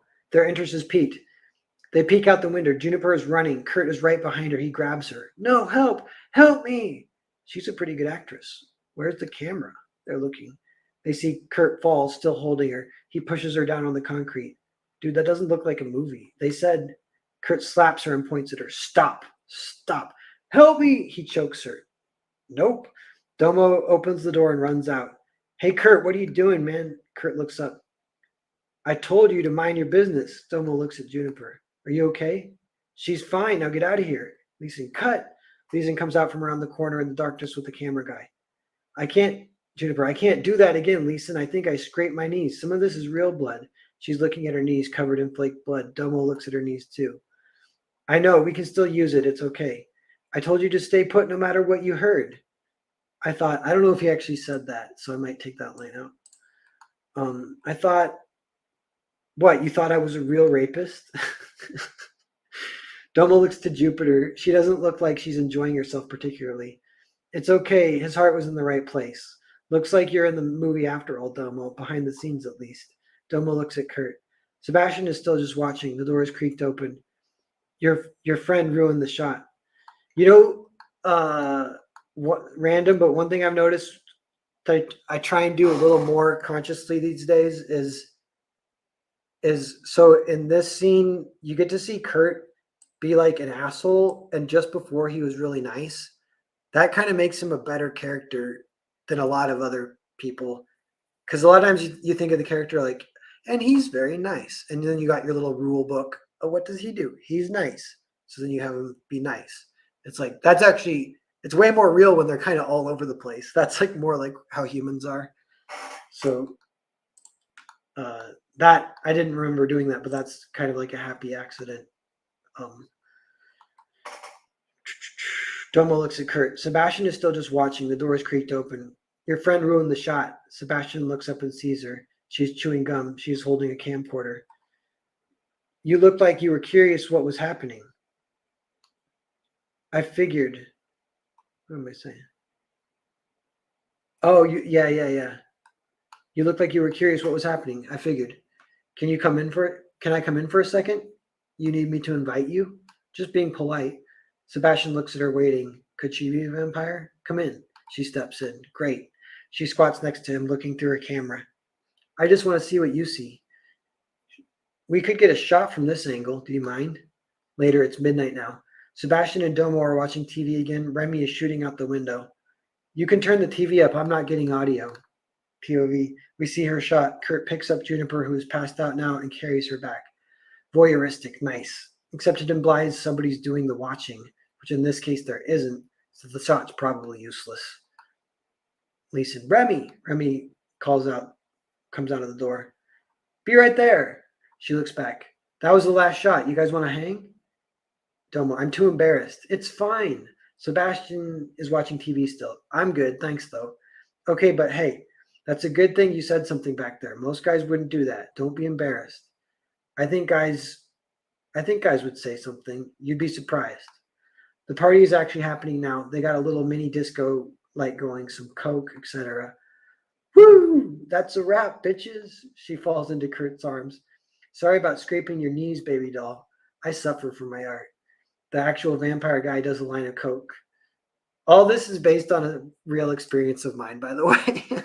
And this is a funny, like, everything is on the table kind of thing, because, again, it's low budget. And I'm like, all right, what can I even have happen that isn't boring, that kind of is like within the story, having kind of some fun stuff going on, a little dramatic irony, and some characters and blah, blah, blah. I want them to meet Remy and she ends up going with them, or, we'll see it where it goes. But so I'm like, well, they just randomly meet a film crew. If I was doing not the low budget thing, I probably would never do that. I'd have something else happen. But it's a great low budget trick to, like, they meet a film crew. It's like borderline cliche, but it's like, fuck it. What else are we gonna do? We're making a movie here. We're gonna, like, put some shit's gonna happen. It can be anything. As long as it's good, as long as it's not boring and it keeps us going. I suffer from my art. Clarence, why are you still in your vampire makeup? I think it's cool. Remy is there nursing a beer. You know what I can't stop thinking about? What? That guy Domo was seriously going to rescue me, like it was real. Remy's attention is piqued.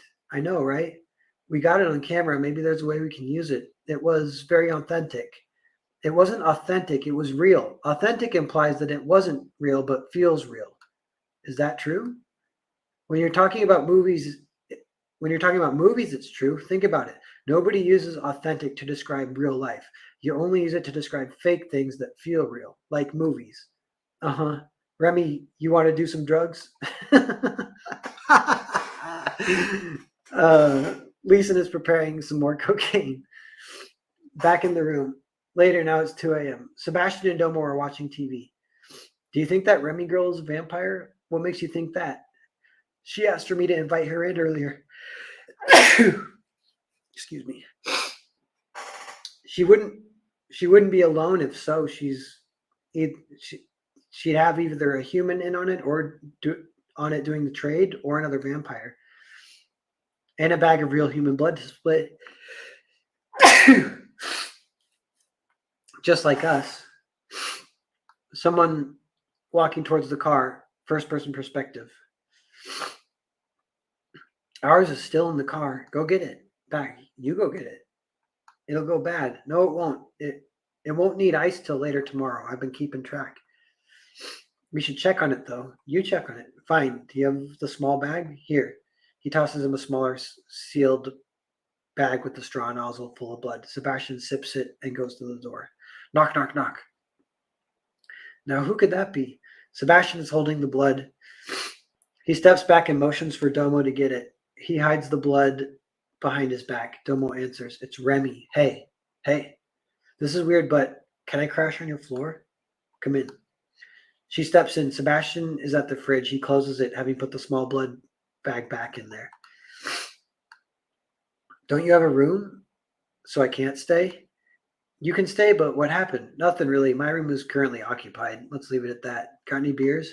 She goes for the fridge. Sebastian stops her. We're fresh out. I'm not picking up welcoming vibes from you guys. I promise you, you're welcome. I'm not interrupting anything, am I? She's near the backpack now. She looks at it. Whose backpack? Neither of ours, actually. Whose then? Runny nose. From sneezing. I gotta blow it, but I got no tissues. Whose backpack? Neither of ours, actually. Whose then? We accidentally stole it from a hitchhiker when we ditched him. What's in it? We haven't looked yet. What? What is your problem? She grabs it. Sebastian shrugs. Remy unzips it, her eyes wide, obsessed with the moment of discovery. You got it from a hitchhiker.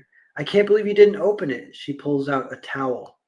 Maybe he was coming from the beach. Don't want Sebastian sit nearby. I doubt it. Why? Trust me, you didn't see the guy. Why would he have a towel then? Unwrap it. She looks at the roll of the towel. Her eyes get even wider. She unwraps it to produce a pipe. No way. It's so it doesn't break. I gathered that. Hold on, there's more. A lot more. She pulls out a book. A book! The Illustrated Man by Ray Bradbury. She pulls out a bag with a toothbrush in it. A toothbrush! You guys! You really should get this back to him. He's probably walking around with bad breath, poor guy. We gave him $20. He can buy another. And she pulls out a cell phone. That might be a little harder for him to replace. Domo and Sebastian look at each other. It's locked. Still got a little bit of a charge, though. No missed calls, no texts. How long has it been? Just a few hours. 10 hours. 10 hours. Oh, well. Maybe we can use the Find My Phone thing to track you guys. Maybe he can use the Find My Phone thing to track you guys down. They look at each other. Look at the dark window blinds drawn. So you ditched him. You think he's mad? She sets the phone down. I'm going to bed. You guys want to get coffee in the morning or anything? She starts setting up her bed on the floor. We got to get going early. Suit yourself. Can I borrow a pillow from each of you? She grabs extra blankets from the closet. You watching TV a bit longer? I'm cool with that. They are watching Nosferatu. Remy, do you think vampires are real? It depends. I've heard rumors. Oh, this is good because, sorry, I'm going to use my shirt to wipe my nose. And then I'll just wash it later. This is like pillow talk. Conversations get different when you're getting sleepy and going to bed, and they get funny. They get more real, and if you're like having a sleepover or whatever, so they enter pillow talk phase, and it's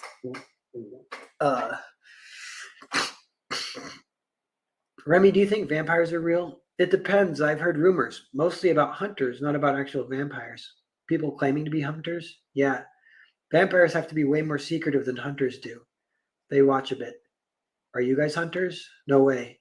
Well, I don't really get vampire vibes from you guys. But how would you know? Unless you're a vampire. She sits up. Wait, you think I'm a vampire? Sebastian does. Sebastian, what the fuck, bro? So you guys do believe in vampires? Sebastian does. Okay, so for the sake of argument, let's say I'm a vampire. What gave me away, Sebastian? You asked permission to enter earlier. Is that part of the rules? I don't even know what the real rules are. Why is that a rule that you think is real, Sebastian? He thinks. Actually, you know what? Domo asked me permission to enter my room earlier, so by your logic, Domo is a vampire too. Does a vampire even know they're a vampire? We haven't explored that. They know. Ring, ring, the phone rings. Domo and Sebastian stare at it. Remy grabs it. Hello? Or hello? Other line, gas station.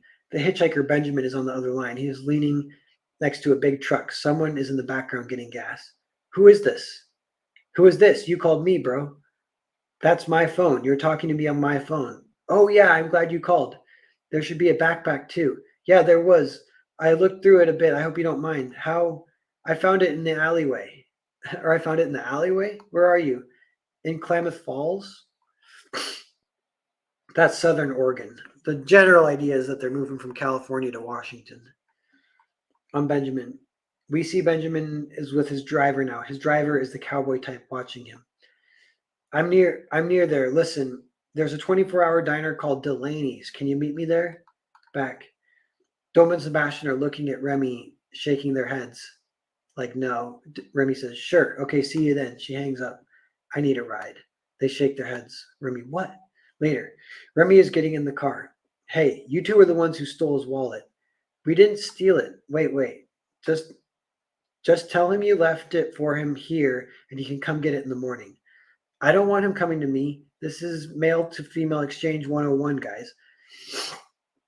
Why is he messing around with it this late? Maybe he's a night owl. You ever think about that? Don't discriminate against those who move in the night. Are you guys lazy or scared or tired or what? They look at each other. The car pulls up to a street. Sebastian is driving. I don't want him to see our car. Oh shit. What? I forgot the bag back at the motel. They look at her in disbelief. Just kidding. She pulls it out of the back. It knocks off the lid to the cooler with the blood in it. She doesn't notice. You guys coming? He thinks it's just you. I don't want to go in there alone. Let's just come clean and give him his bag back. Good karma. They take this in. Benjamin is waiting in the diner. He sees the three of them enter with his bag. Parking lot. In the big truck, we see the cowboy watching them. Back. Benjamin perks up. Benjamin, screw you guys. We're sorry. Don't let these two give you a ride. She hands him the bag back. I didn't mean to take your bag. I'm sorry. Okay, apology accepted. Also, I'm glad that I have a scene where there isn't crazy conflict. Like they just go and apologize. It's like kind of fun. Speaking of like low budget, whatever. You need a ride. They can pick you up tomorrow. They look at each other like, what the fuck? No, even though we're going the same direction, so it would have been convenient. The truck is empty now. I got a ride. Back. The waitress approaches. Did they give you your wallet back? They did. That's nice. You want to order? Oh, that's fun. That implies that he's been waiting there a long time and he talked to the waitress. So I like that. And also, I like the suspense because the cowboy's missing. Cowboy's definitely a hunter, And it also makes sense logistically that he would have met the cowboy because the cowboy would have been watching him. Some of that is explained in the flashback, even.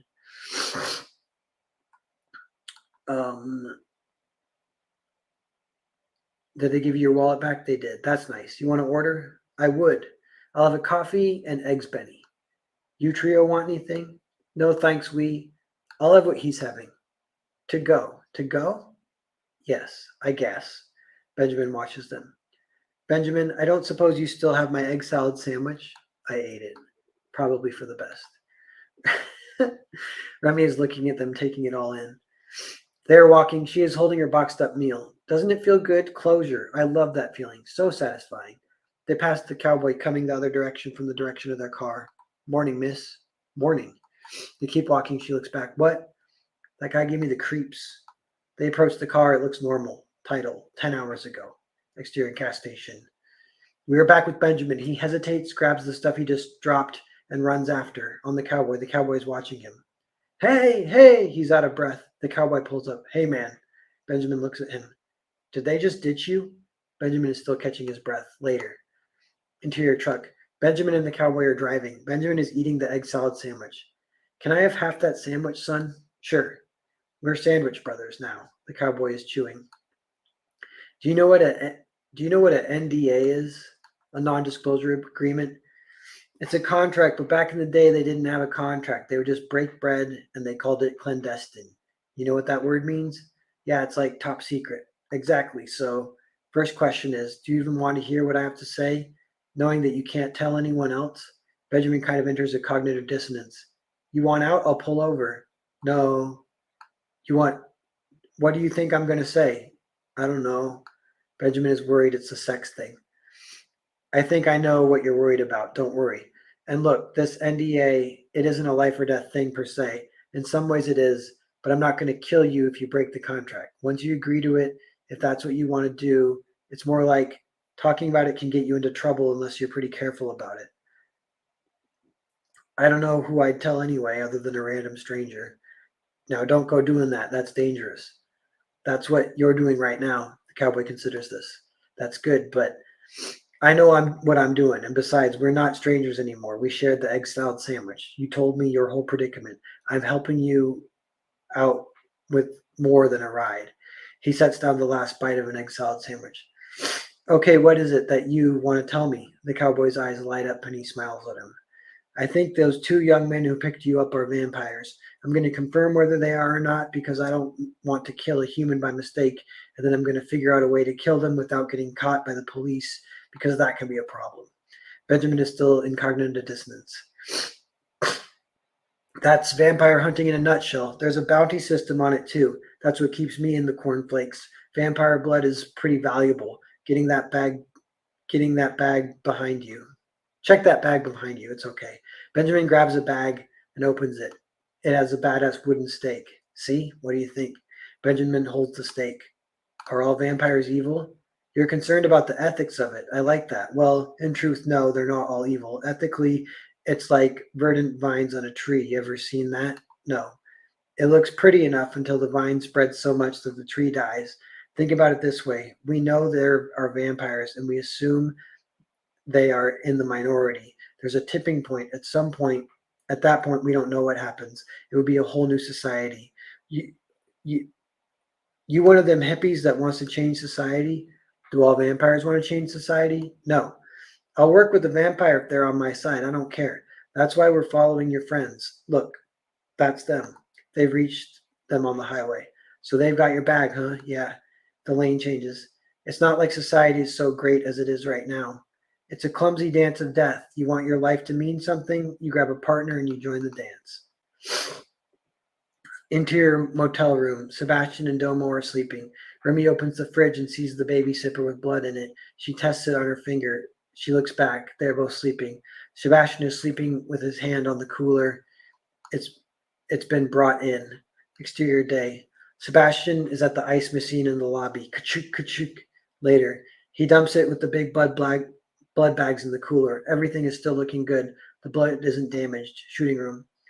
Blood is everywhere, and everyone is scrubbing and cleaning. Remy, it's so sticky. Use the soap. Suds are everywhere.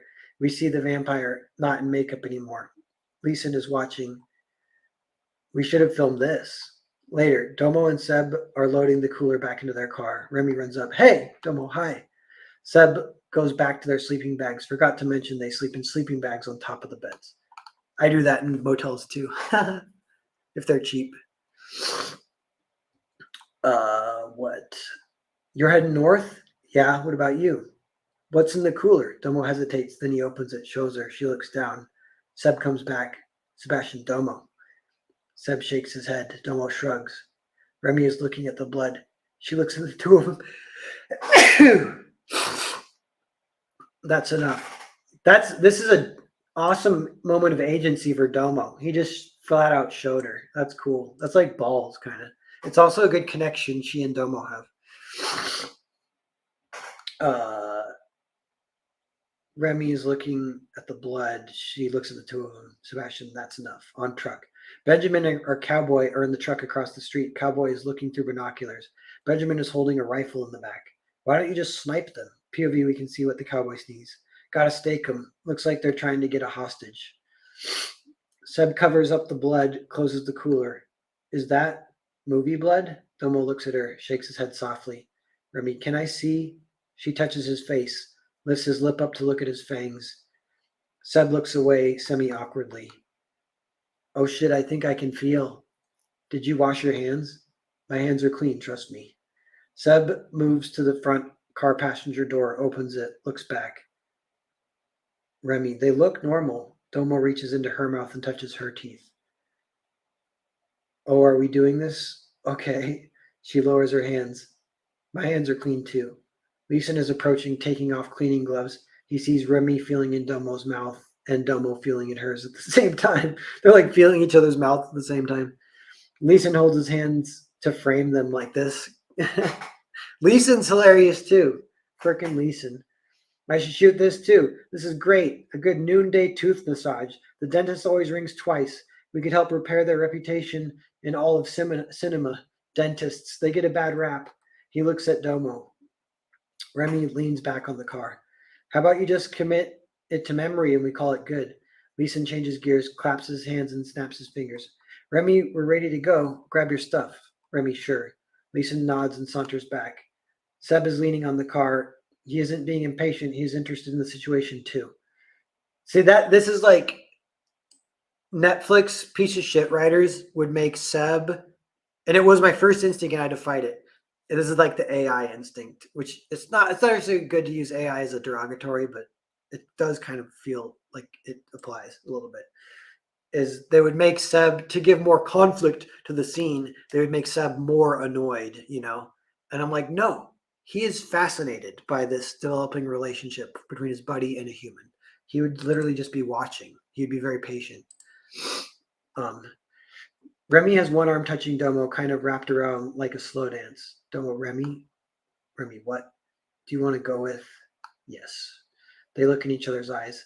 Seb looks down and holds back a smile. Later, the car pulls up to Leeson's van. I'm catching a ride north for a bit.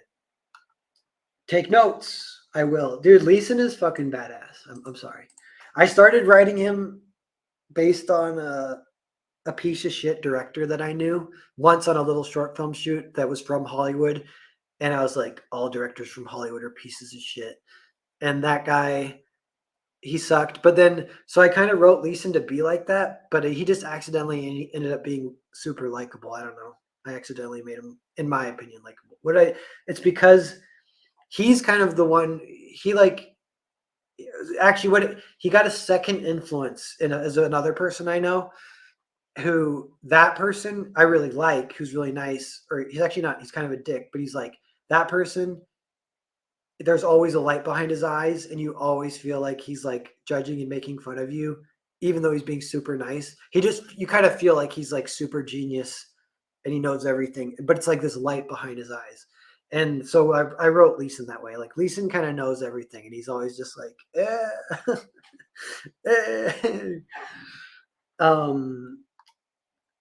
I will. They pull out. Leeson watches them go. They pull out. The truck pulls out, following them. We follow him. We'll wait till they go to sleep one more time, separate them from the hostage somehow, and we stake them. Cowboy, well, what? First off, that's easier said than done, especially point number 2. Second, I kind of want to see where they're going. Interior car. The 3 of them are in the car. Remy is in the back. Remy, I have questions. Ritomo, I'm an open book. Do I have to be careful about what I ask? Like if I ask the wrong question, you kill me or whatever? Nope, I promise I won't kill you. What about him? She nods to Seb, who's lighting up a smoke. Smoking in this movie too, sweet. You don't got to worry about me. Seb's a poet. You like poetry? I pretend to like it if I like the poet. So what's your question? What's the first? I want to see something. What? Swear on your mother's grave and Jesus' cross that you won't kill me and suck my blood in either order. I don't remember my mother. So you're pretty old. Yeah. How old? I don't know. We have human brains, I'm pretty sure we used to be human. Most of our anatomy is identical, just the teeth really. Did you know in a human nervous system it takes 7 years to completely replace and renew its taste bud cells? It's like a 7-year cycle. So if you hate lima beans when you're 7, you might like them when you're 14. It's the same with something like heartbreak, 7 years max. You can forget someone completely in 7 years, like they never existed. We only know about the concept of motherhood through observation. Can't vampires reproduce? Nope, we can only adopt. At least you can't inbreed then? The pure bloodline thing is for the humans. They do that. Who, like the super rich? More just whoever's in the club. They develop tastes beyond money. If you see a banker living as a homeless man, you can bet he's part of their little bloodline program. Creepy. It is. So you can't reproduce, but does everything still work, like in this whole area? She encircles her crotch. For the most part, yeah. For the most part, yeah, I think it's like humans. When's the last time you got laid? Look, I'm pretty sure I did all that in another era. I was doing orgies, sucking blood. So you're in a post sex era? Why do you care? I don't know. I guess I'm fascinated by the concept of vampire sperm. Yeah, well, I don't remember. How far back can you remember? I don't know. How far back can you remember, Seb? Most stuff you don't want to remember. Remembering stuff is what paralyzes old men into a frigid regiment that they can't break. It's like Domo said, it's our brains. We have a habit forming brains. If you live long enough and those pathways in the brain form habits based on memory, nostalgia, we remember what we felt good, so we do it again and again. What may work in a human lifespan, but for someone like us, over time, your brain changes completely. It becomes more like a coral reef. You can't even fathom stepping out of your programmed habits. Time slips away year after year, century after century, and you gain nothing, experience nothing. I thought you were a man of few words, Seb. It's a topic I'm passionate about. So you maybe can remember pretty far back, but you don't want to have to think about it. The problem is then even avoiding memory and nostalgia like that, that becomes a habit. Yeah, but if you equate them, that's a false equivalency. It's a way it's way better to forget than to remember. If you're talking about living over, say, 150 years. Remy is smiling. Why are you smiling? It's just funny because I always heard vampires were satanic, scared of the cross, all that. But I'm 10 times more satanic than you guys are, and I'm just a normal girl as far as I know. Modernity is satanic. You saying we're old fashioned? Are all vampires like you guys? You'll get to meet plenty of vampires if you stick around, if we don't kick you out. Okay, so you live forever. You don't you have to still worry about getting killed though? A stake through the heart, sunlight. How come sunlight doesn't kill you? They gesture to the blood. She looks at it, the blood. Then we cut to the truck. Cowboy and Benjamin are driving. There should be a cooler behind your seat. Can you reach it? Benjamin grabs it. Benjamin, lunch? Cowboy, open it. He does. It's blood vials. That there's the hardest drug known to man. You think twice before you ever consume any. You most likely won't be able to stop once you start. Are you a vampire? No, no, that's vampires' blood. They drink our blood to be like us. We drink their blood to be like them. We meet in the middle and we do battle. It turns you into a vampire? No, no, that'll keep you up at night. It'll give you an extra strong sense of strength. I suppose that's it for the benefits. It'll make you sensitive to the sun, and it's habit forming, addictive, hard to stop once you start. They drive a bit. You want some? They keep driving. I don't know. If you got any regular drugs, I'll do those. Regular drugs. It's time for you to do something with your life, Benjamin. Make your mother proud. Achieve something. Become somebody. Find find the you within the real you that can achieve all your dreams. Be yourself, your true self. Are you gonna do any? I did some earlier when you weren't looking. Listen, put it this way. I can understand if you're a naturalist, if you covet the human brain, and I don't mean no hippie. I don't mean no hippie shit. I doubt you feel that way just by looking at you. But if you want to be a hunter and go toe to toe with vampires, that's the secret sauce. I just need to ride north. Benjamin is already uncorking the vial. His actions are different than his words. So how do I do it? Down the hatch, all of it. You'll feel it right away. Wow. He does, I guess. Yeah, pretty crazy, huh? Remy is holding a smaller blood bag that has been loaded. So you're going to a funeral. A big famous vampire died. That's right. How did he die? Curious about that ourselves. Vampires don't die of old age. So he got killed? Maybe. Can I try some of your vampire blood? That's kind of a big step. It's like getting baptized. For you or for me? For you. Why would it be for me? It's like a baptism battle. Who converts who? Here, want some? She holds out her hand. I'm driving, otherwise I'd call your bluff. I'm sleeping, otherwise I'd call your bluff, Domo. Sebastian is leaning back with his hat tilted down over his face. You ever been to Washington? It's been a while. You have a connection up here? I'm not sure how long I can tag along. That's okay. They go over the Tacoma Narrows Bridge. Truck later, we see Benjamin is driving. Cowboy is napping, hat tilted much like Seb. Hey, wake up for a second. They're getting off on the rest stop. Follow them. They pull in. Just park kind of far away. What if they park early? We'll have to pass them. Here. The cowboy puts Benjamin's hoodie up, then puts his cowboy hat on Benjamin. They have already parked. Remy is in the back. Go on now, do your business. Do vampires pee? They look at each other. When's the last time you peed? Seb shrugs. I peed sometime yesterday, but I can't remember when. The door closes. Remy is already walking away. I'll finish this scene. I might pause it. Stop. But one second.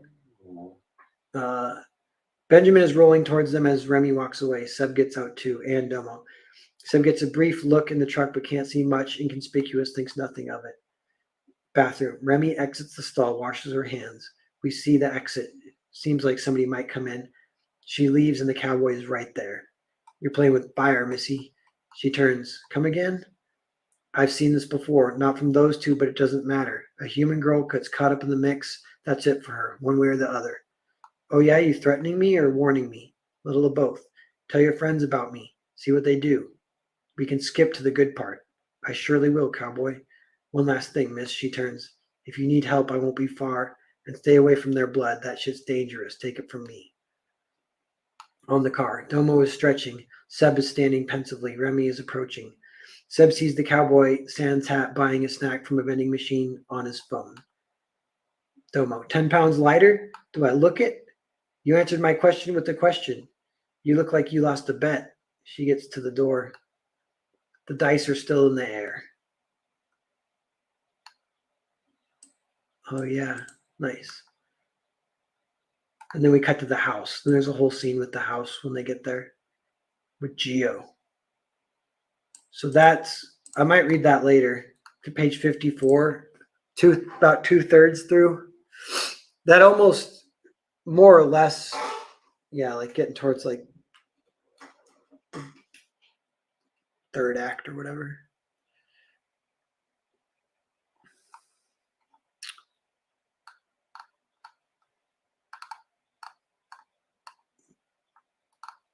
What are people saying?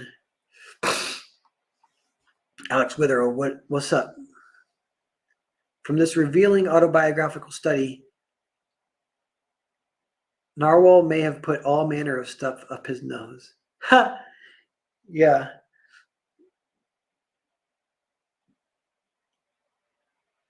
I figured the sniffles was a Pavlovian response talking about cocaine.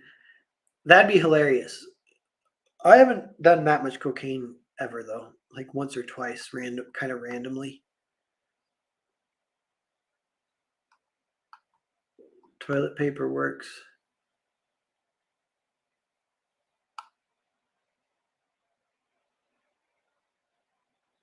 Cool Kitten, Grand Prix. Yeah, it might be collected in 2 books, like Earthbound.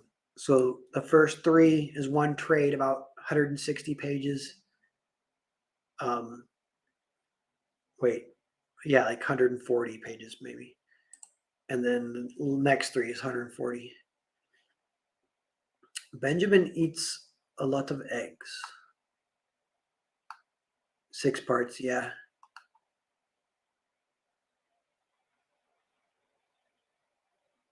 Ben Buford hates meta, the self-awareness of this vampire world. While Hollywood goes on strike, Narwhal takes the indie film scene by storm. He already has the coke habit down, yeah. I never thought I would miss character smoke. I know, it's funny. Yeah, there is a little bit of a evolution or whatever. Alex Withero. Good story, just focused on the sneezing. Yeah, it's okay. Or yeah, that it's just a good test, I guess, sometimes to read it out loud to the chat.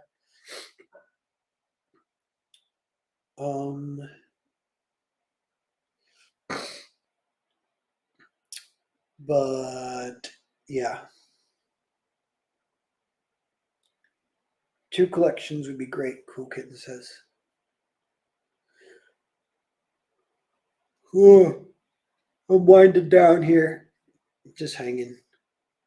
Maybe I'll take a break and then I'll finish the script, read it both.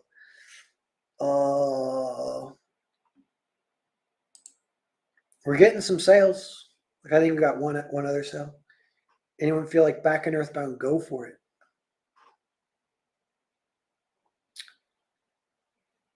Go for it. Here, see it. I'll update it.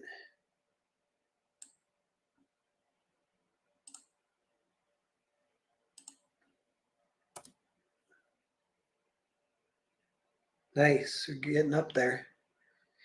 If it hits 100, which it might, that'd be cool. That would be 400 backers total, which is good for like a first edition. I would hope that would go up as the series progresses. Hopefully, you never know, but it's like Earthbound 2 actually, it sold 1,200. So I'm like, damn, 400 is a big tick down, but this is 1/3 of what a normal Earthbound release is, and that big release will come next year. So we're just kind of warming up. We're getting the individual issues out there. People can get on board and read them as we go, and they'll be coming out pretty fast. The next one will be like early next year, and then like later next year, and then the whole first book will be done, and that's going to be a great contained. Like it won't complete the story, but it's a nice contained book. And then the second edition will complete the story.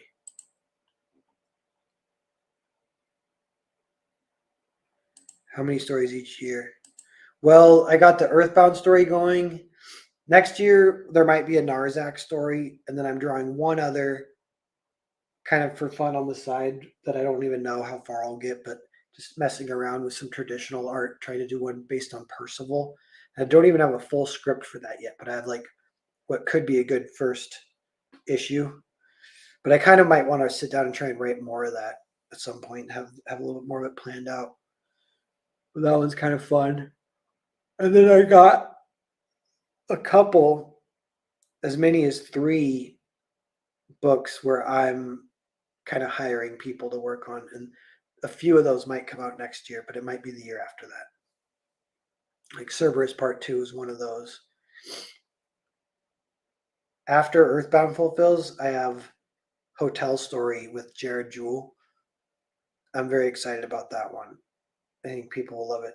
That one I'm pretty sure I can say, like, it's the best thing I've done yet. And it won't be a lie, and it won't be, yeah, like kind of cheap or whatever.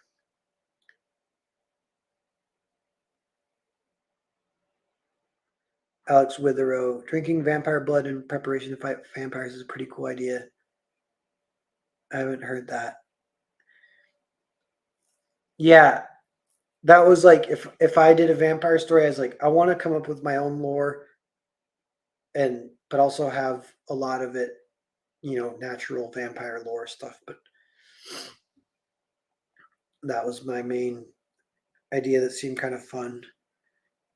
And then it's a little tragic. So it's like vampires, it's advantageous to pair with a human because a vampire can drink human blood and then it can just live in the real world. And a human can drink vampire blood and he can like live longer, stronger, better, faster. So they can always pair up. And usually it'll be a man and a woman, and they'll pair up and they'll have like a great relationship for a long time. But the human will keep growing. So eventually it gets old, and then they have to decide to either turn to both be vampires, but then they can't keep that working relationship of living together going as well. They'd have to bring in another human, blah, blah, blah. And so that's kind of where it starts with like Sebastian. He basically has to break up with his girlfriend, who's now an old woman. They've been living together for a long time. The other theme that's kind of there is Sebastian kind of mentions it, but it doesn't come up like too strongly yet. But he almost has like trauma. Well, I don't know if he'd say trauma, but the fact that he did blink and lose 10 years really bums him out. Like he did nothing for 10 years. He's just living, doing, and that's because they're getting kind of old themselves. And so it's like, how do you break out of that? You go on a trip. But he hates it. It's almost like a prison. But that's like a thing you don't even know it's happening. You just blink and time's gone by and you didn't do anything. Like people freaking hate that. I can relate to that.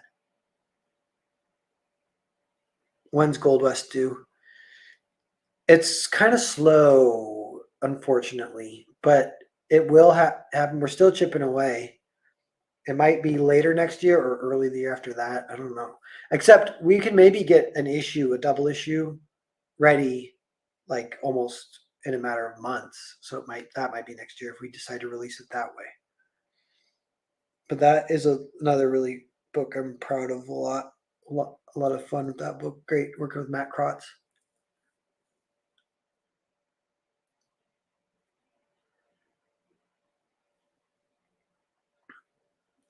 Um,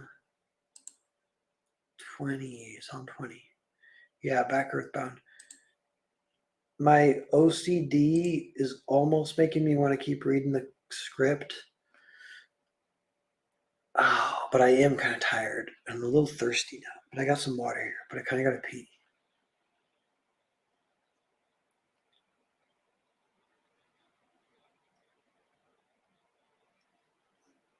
Because there's some good stuff that comes up in the script. But I don't want to read it starting from the end later. But I am a little tired, so I'm not even that as good at reading it because I'm getting tired. Maybe we'll leave it to a mystery. Oh, but it's just vampire hunters in a truck, vampires in a car. You know what I mean? Like 5 actors total. That ends up being 2/3 of the movie. And then the whole scene with the movie set at the motel is very doable on a low budget, but that's like something. So that's like very minimalist script. It's kind of fun. Cool Kid says, go and rest. Yeah. Kind of fun long stream though. Caught some sales. But yeah.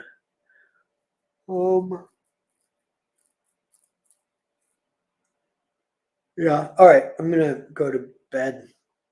Everyone, thanks for hanging out.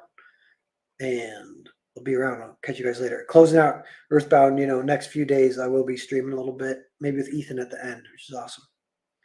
But yeah. Catch you later.